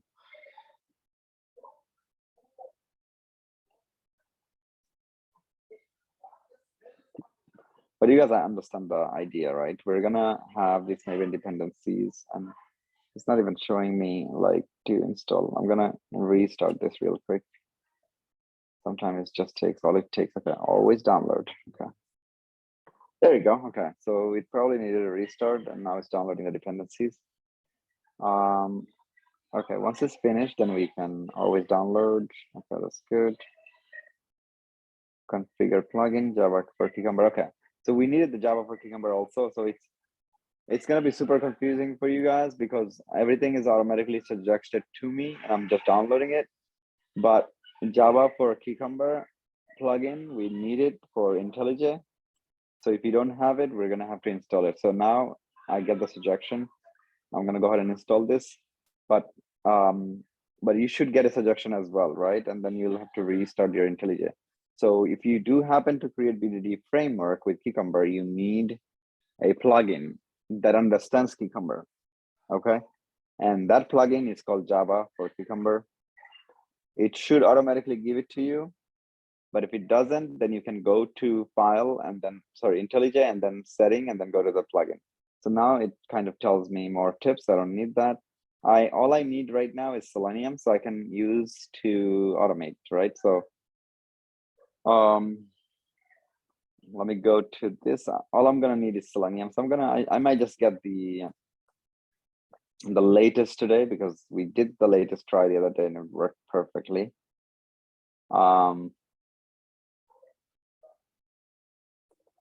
And then hopefully I will be able to create a single test before we end in like the next 5-6 minutes.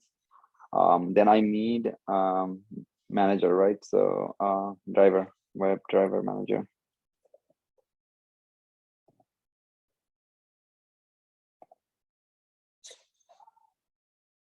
Web driver manager, I'll take this guy. And that's it. And that's these 3 things will be able to create me a small framework for writing tests in BDD, okay? Now, the question here is that Maven and, TestNG and JUnit, we can add those later if we need to, but at least we're good to go with this to at least write our test. The next thing I'm gonna do is instead of Java, I can go ahead and create a package, right? And then I can probably like give it a name. I'll just say resource.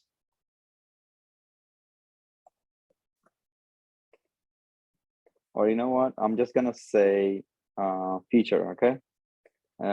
FEAT, right? Feature file. What am I doing? Okay, not the folder, my bad. I just need a directory, like a package.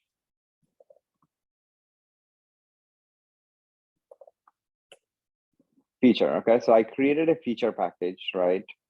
So I can group, it's like a folder, right, where I can keep my stuff. Instead of feature, I'm gonna say I need to create me a Cucumber file.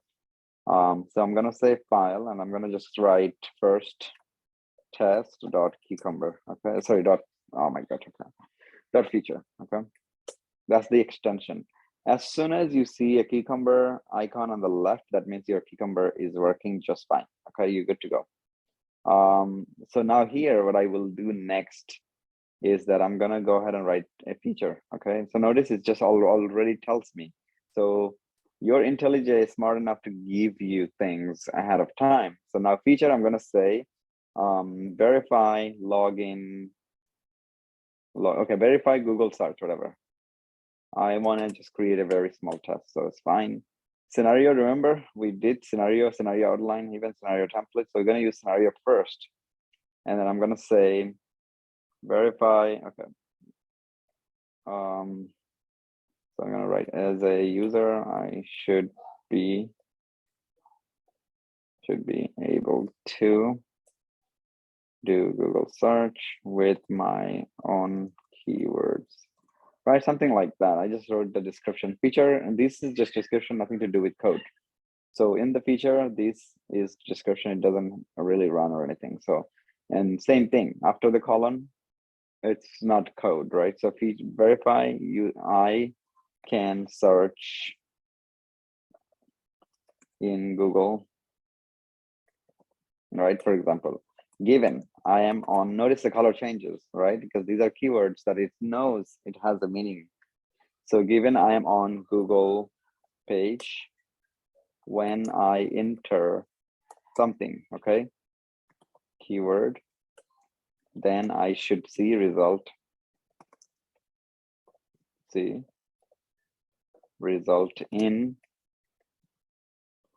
result for this same keyword. Okay, so that way we are validating. Okay, so these are your step. Notice like it's kind of grayed out. So if I try to run it, let's see what happens real quick, right? And I don't have any code, so I'm running it. And now it's telling me something. It says, hey, you don't have step definition. Your steps are undefined. You can implement missing step by doing this. Okay, so it's telling me associate my code with the step itself. So now your IntelliJ is smart enough to give you an ability to create step definition. So I'm going to say create a step definition. And it says, do you want to create a step definition, file, folder? And I say yes, and there we go. This is where it create me everything that I need to create. So it says I am on Google page.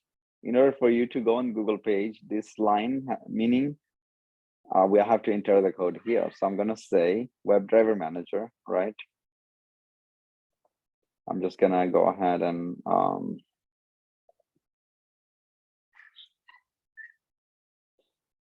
manager.chrome driver.setup. Okay, and that's it. This is just a Chrome driver being set up. After that, I'm gonna put the driver outside, WebDriver.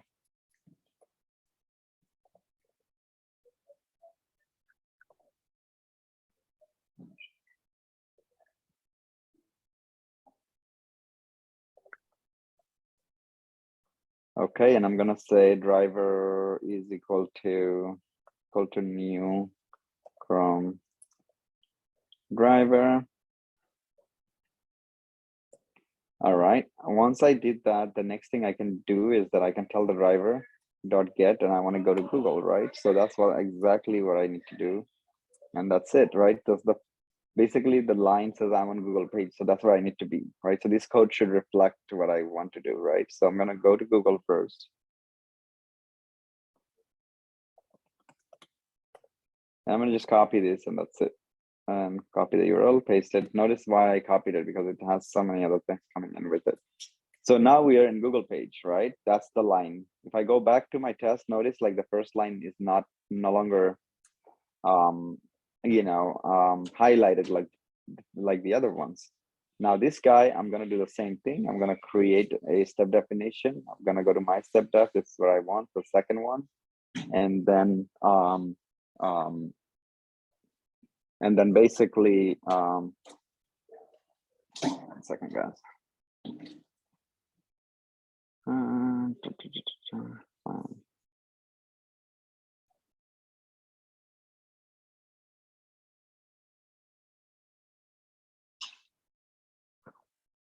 Okay, any questions so far? So basically this is your second step definition. Notice it came with a string. This is called parameters, and we'll learn about the parameters later. I'll just rename this from argument 1 to something else. I'm gonna say words or something. I renamed it to word, and I'm gonna say driver.get. Instead of driver.get, I'm gonna say driver.find element. Remember, I'm gonna say by, and I'm gonna go ahead and create this as a web element, but I'm gonna find something by something, right? So if I want to type here, I want to find this. So I'm gonna go ahead and inspect this thing, and I need to know the name is Q. So that's fine. I'm gonna send by name, and the name is Q. We did this test before, so it should be familiar to you. And then I'm gonna put that into a web element, and I'm gonna say search is equal to web element, and that's it. The next thing what I want to do is search dot my keyword dot send keys, and it's gonna be the word itself, so I can type whatever I want, okay, later. And then on the search itself, I'm gonna say dot send keys again, and this time I'm gonna do special keys from keyboards, okay? So I'm gonna say keys, okay, keys dot enter somewhere or something like that. All right, once I did that, it's already 2. Before I do the validation, I'll comment this out. Commenting out is different here, so you have to put a hashtag to comment, and I can just go ahead and run it now, and let's see what happens this time, okay? Okay, so looks like it has this kind of exception, and it's because like when you go to the POM, we have to see the scope of this thing, right? Do we have Selenium? Yeah, we have to set a scope tag. Scope tag actually should be there, otherwise it doesn't. It gives us these issues, and it should be like test, and do the same thing for actually Cucumber, and then it should be good. Let's see. And then we also probably have to do the gluing, but we will do that in a bit. Let's see first if we can run this first.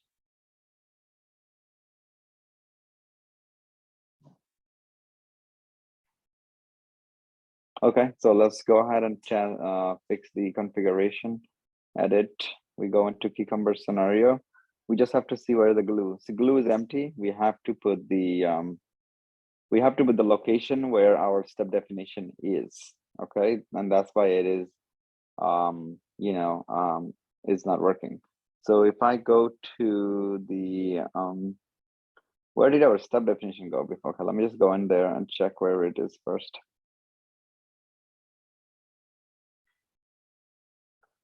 So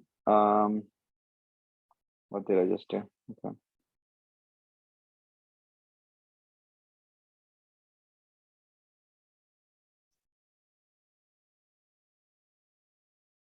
I think I typed something somewhere. Okay. My step definition. I don't know where this step definition is right now. I gotta find the location of this. I'll just go and find the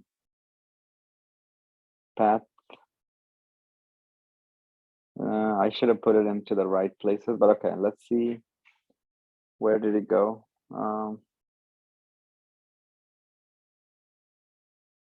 Okay, so the problem here is, guys, when we created the step definition file or folder, we put it in a place. We should have been in the same location, right? So I wonder where that is right now, to be honest. Let me see.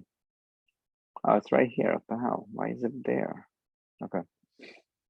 Okay, so one thing to do is that we're gonna copy everything and move it over. to the Java, maybe. Okay, new Java class, step something, right? Def step, my step def.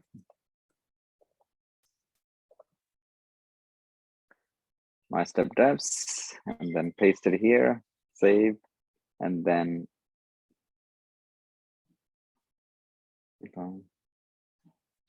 declared in the file name step def. Okay, so now I just have to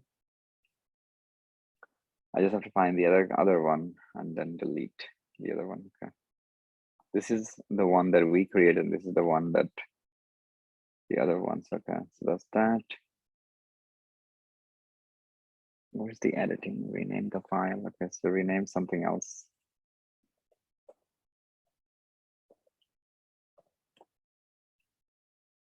Okay, good. So at least we can all right, good. So let's see what happened. Claim must be in named package. Okay, so let's see. We should have write this from scratch instead of like 1 second.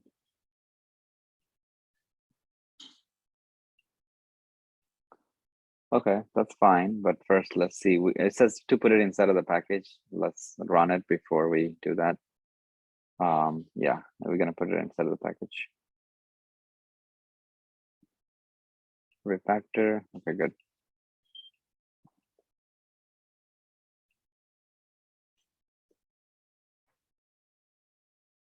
Okay, so now we can glue it. So if I can copy the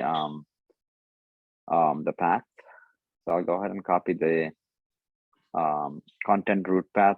I will then have to go to run. I'm gonna have to edit configuration, and then I'll go ahead and write the glue right there. Applies. Okay, and now I can run it. Let's see. All right. So glue path contains unidentified blah blah. Okay. So glue path is not correct. I gotta still fix that actually. And it's already 150. So if I can't, the next class, we're gonna do everything from scratch to avoid this kind of mistakes. Okay. So I go into run configuration. It doesn't need the, okay, so it's inside the feature file. That should be fine, actually. Okay, apply, okay.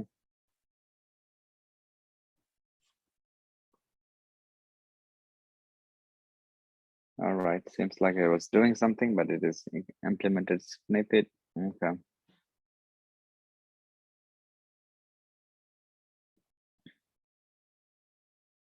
Okay, I'm just gonna do a real quick Google search. We had the same situation last class and we were able to fix right away.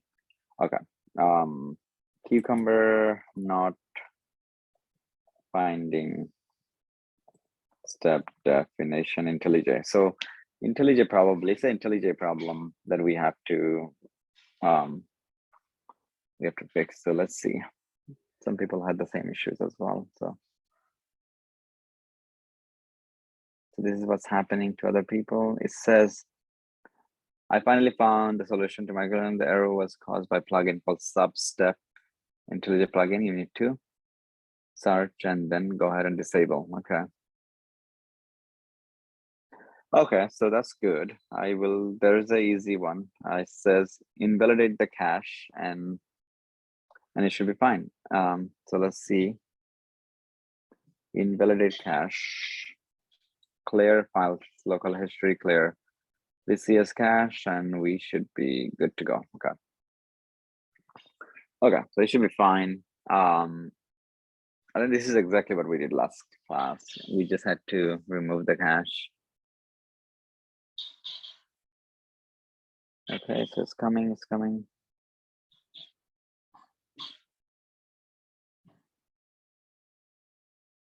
Okay, let's wait for this indexing to finish.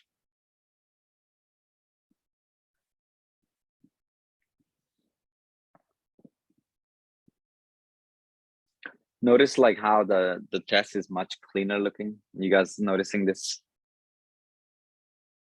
Yes. It's way cleaner, and you'll probably understand better when it comes about writing this kind of test. But like I said, today you don't have to understand everything. Okay, it's downloading everything from scratch again because we want to make sure that it's not a cache issue.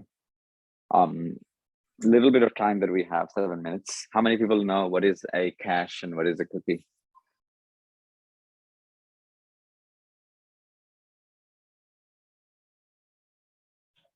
Anyone here knows what cookie is? So let's say you're doing testing and the developer comes and says, oh, you found a bug, right? And developer says, did you try removing the cookie, the cache? Did you try that after? What do you think he would say that? And almost all the time, they will just say one thing. Did you remove the cache?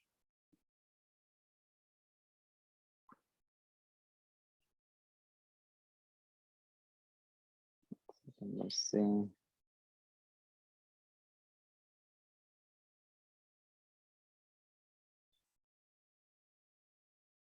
Okay.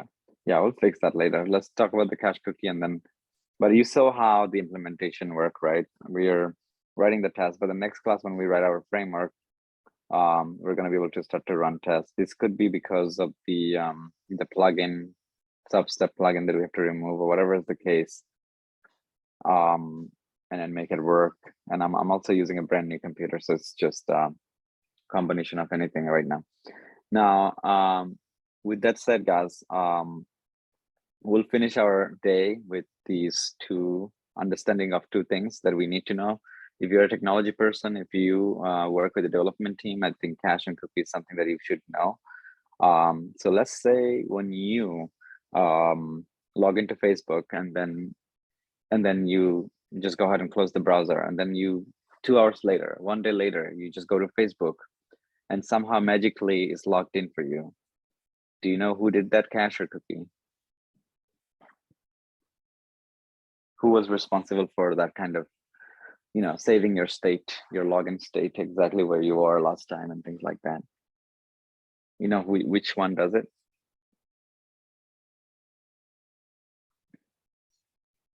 Is the cookie, right? Cookie is the one, right? So whenever you log in, and I'll tell you what happens, right? Let me see if I can open this. And this is something that is very important because, it's like one way for you to also stay secure out there when you're surfing through web. Okay, so the first time you log in, so Facebook, obviously incognito will not work because they purposely remove. So when you use when you enter your user name and password and click login, right? Facebook sends a HTTPS request to a server, okay? It could be authentication server. So auth server gets this, right? And it reads your username and passwords and tell them that you are a rightful owner, right? It validates that you own that account, and in return, Oath provides a token. It's called JWT token, and it's a very long one, right? So you'll see something like this: bearer,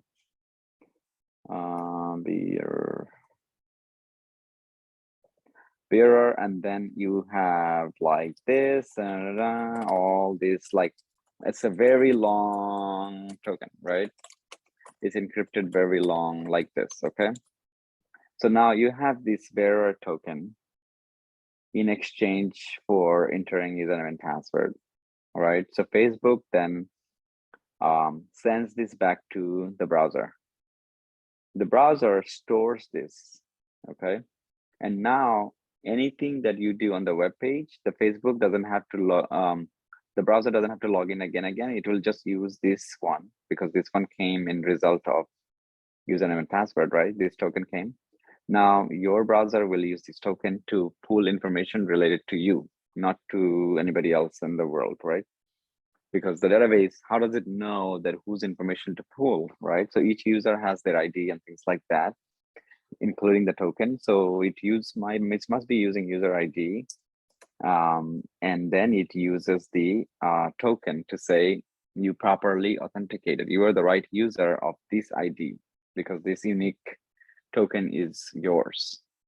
So now this token has expiration date. Okay, so this token date could be expires in 15 days or something, right?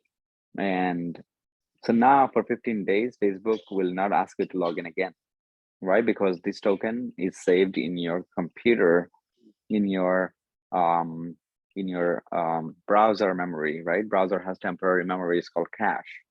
Okay, so this information is saved, and this cookie was saved at this point. This is actually cookie along with other cookies, right? So Facebook, being a secure platform, they must send this token along with few other tokens related, and it could be called maybe like authentication. So Facebook, in exchange, I guess Facebook also going to give you Snapchat token as well, because it's two different applications. So you might get two tokens, one for Snapchat, one for Facebook.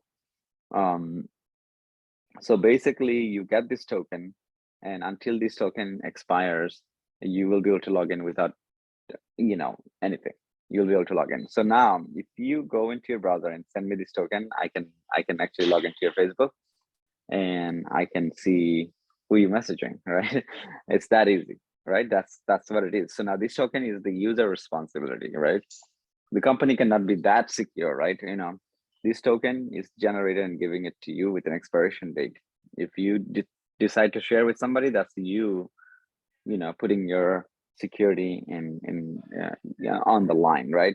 If you give your computer access to somebody on remote, somebody from another country, whatever is the case, and they have complete access to your computer, they can log in and copy that cookie and then leave, right? And now that cookie is going to be used on their side again and again to do whatever they want to do. So let's say you gave your computer to somebody for using 5 minutes in Starbucks, for example. Oh, I need to see this, or like, can I use it?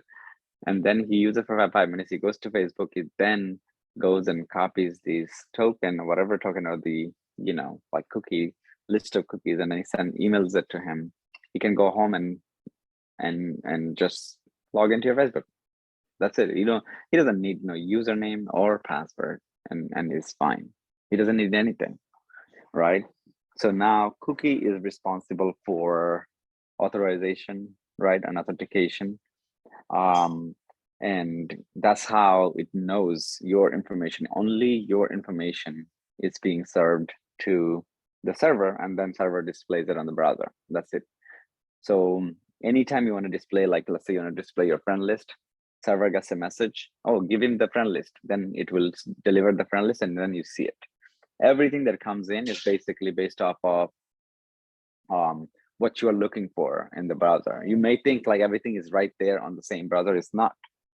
When you click on it, it loads it from the server, it knows who you are, it knows the token, and then it gives you the right information from the right database. Everything is coming from a database, right? On the front end, it's just skeleton. It's just pre-filled, and you will only get things what you need. So just keep that in mind, guys.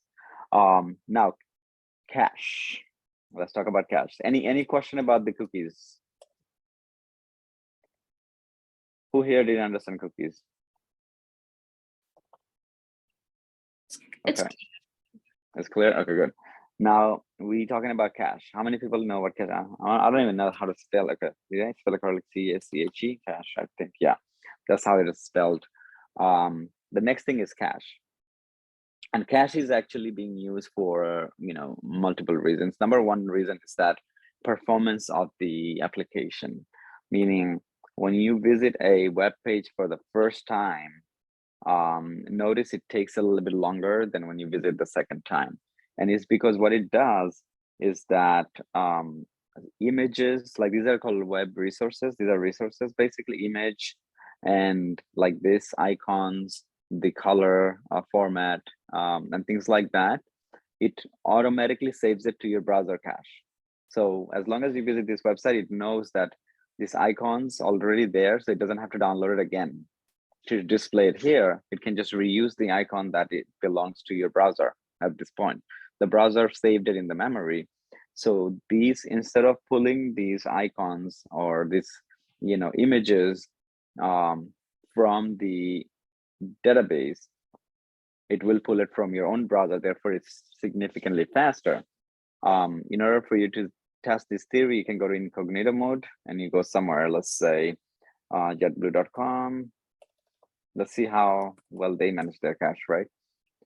So let's notice like how long it took, right? And it says accept all cookies, so go ahead and accept if anything, because they need to do this, or you will not be able to use the application. So you go there, you see the second time it was fast compared to the first time, because it already saved these icons and things like that, the images, all of these resources that they need in order to make this page look good, saved it somewhere in the in the browser memory. So browser knows that this area I need to put this color, this area I need to put this image, and this area I need to put this image. And so now what's going to happen is, if you are testing an application and developer made changes, your browser thinks you want to download the same thing. So it will not give you the new items. Rather, it will go ahead and give you the older pre-downloaded resources like images and things like that, or colors and looks and feels. And you're going to go to the developer and say it's not working. But developer is going to say, hey, can you just remove your cache and try? Instead of removing your cache, you can actually just go and incognito, is the same thing. And now you can see the changes, and you're like, oh, I can see the changes. But now you know why you will see the changes if you remove the caches, because the browser reuses resources to basically make the load time faster than usual. Okay. Now, some good developers out there, what they do, they trigger this, they invalidate the previous cache when they have new cache, which is the better approach. So I managed to convince one developer to do that, and he did that in one of our team. But almost all the developers, they don't want to do that, because it doesn't really add any value to them, because users, like after some time cache expires anyway. But for testing purposes, we need the cache to expire on demand whenever we want. And obviously developers will not just want to do that for you as a tester, but for users, they will do it. But keep in mind, you can always remove your cache and do the testing. So look and feel, image and things like that, that gets loaded the first time you go into the application, and then it downloads directly to your browser memory, and next time the browser goes into that web page, it remembers what to go where, and that's why it's faster, and that's why it's called cache memory. And basically cache is responsible for that kind of things to happen. On the other side, you have cookie, which is the more sensitive, right? Where it gives you a token.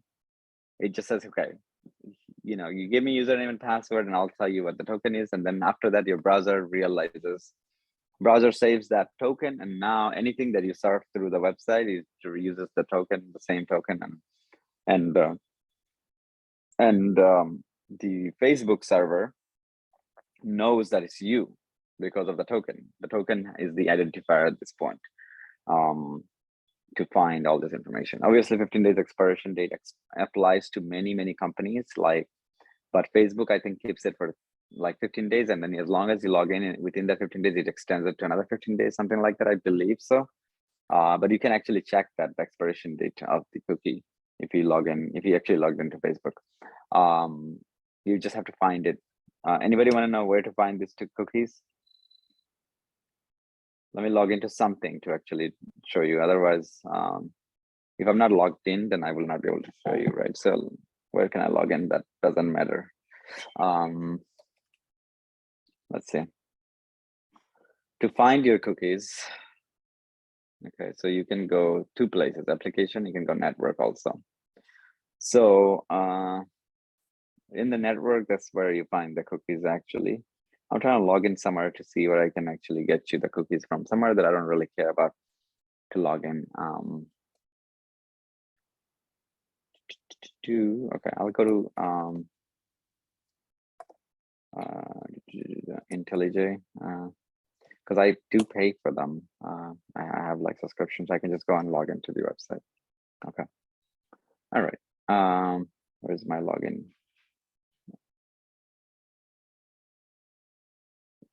Am I logged in already? Right. JetBrains basically. So then I'm just gonna log into these guys and then show you guys the cookie, inspect, and then listen network right there. And so I'll try to log in there.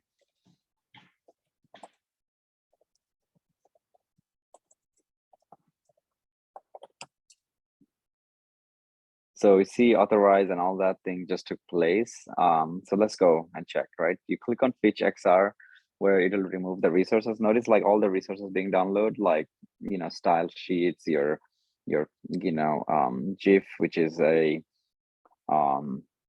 picture and things like that. These are actually getting saved so that way next time you visit, it will be automatically, you know, giving you the application, right? So let's see authorize, right? So I'm gonna go ahead and click on this and it will remove to kind of give me what I need.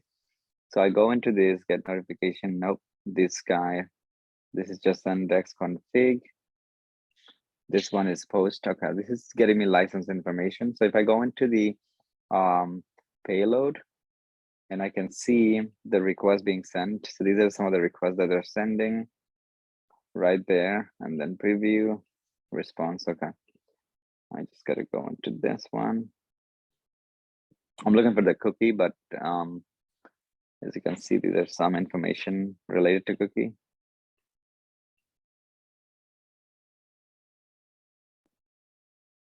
Okay, it might be on the, because I did see authorize somewhere here. 1 second.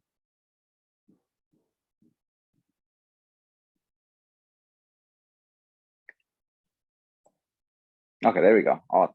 This is what I was looking for, auth token. So notice like this is the API call for and then it's doing a auth call, and as you can see, this is the requests that are going out. Response from the server is this. So let's see, default CSS, and then this is the last one.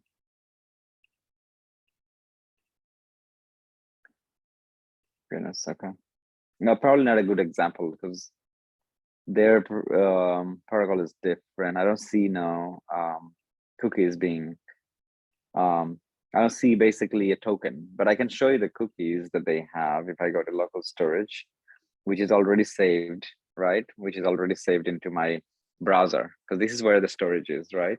Browser storage, browser cache, everything is saved here already. The JetBrains stuff is saved already. If I go to cookie and I can open it and you can see JetBrains, all the cookies from this website is saved right here. So they know who I am right now at this point because of the cookies. And local storage already have the cache. Let's go into the cache basically. So no cache storage yet. There are some cache and that's it. Yeah, so basically, you can also come in here and say, I don't want to store no cookies. Go ahead and delete clear. I want to delete my cookies clear. You don't have to go to the setting. You can actually come in here from application and delete your cache and cookies both if you want to, in order to do your testing, right? So keep that in mind. There is another way to do it. But yeah, this wasn't a good example. I guess next time I'll show you. It should be a very long token that comes in. I don't want to log into my Facebook, you know, and give you my token. But yeah, if you are on Facebook, go into the network. Once you log in, you will see a very long token into your response, or at least the request data. With that said, guys, it's 2:12. If there's any question, do you guys have any question at all? And we're gonna have, okay, let's talk about it for a few seconds about the time. Christmas, we're gonna take off for Christmas, obviously. You know, you guys shouldn't be taking stress during this time. So this week, obviously, you know, family time and things like that, you guys may have plans, whatever is the case. We're gonna take off for this week. And then the new year also, you shouldn't be taking any stress. So we can probably do one class in between. Unfortunately, we will have a Tuesday class, and then maybe we're gonna have to skip the next 2 weekends for the new year and the Christmas. When we come back, let's see, it's gonna be January. Oh, where's my calendar? Okay, there we go. Let's go into the next month really quick.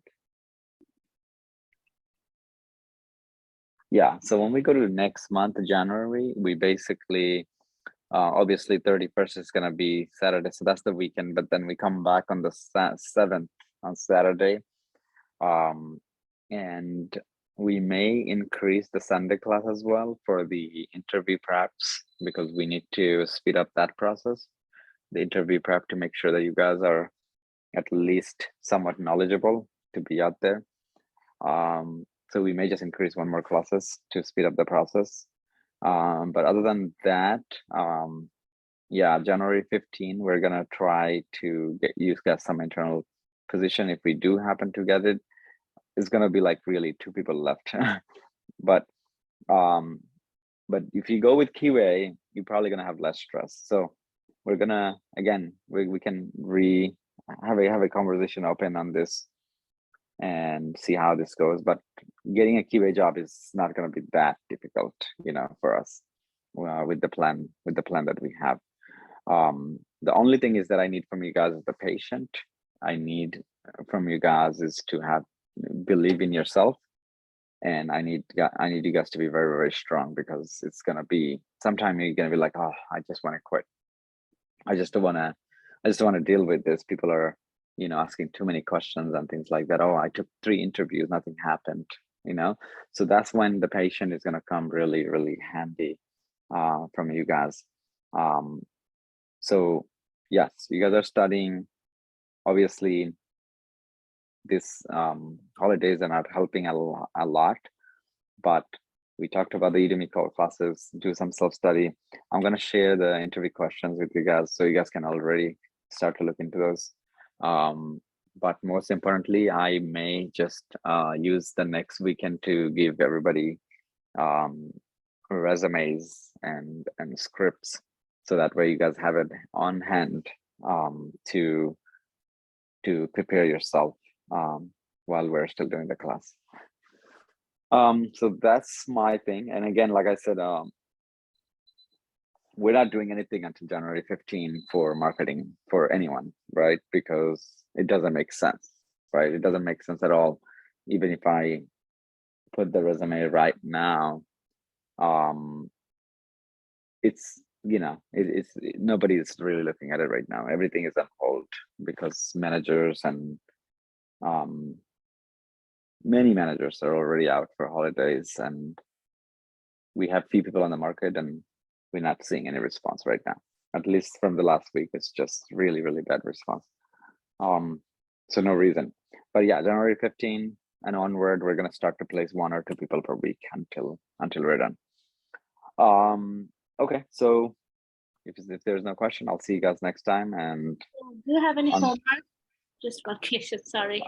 Yeah, so I'm thinking about it, because you guys only have 2 days in between, you know, so it's not going to be fair if I ask you to try to replicate what we did today, at least up until for the BDD, at least up until here.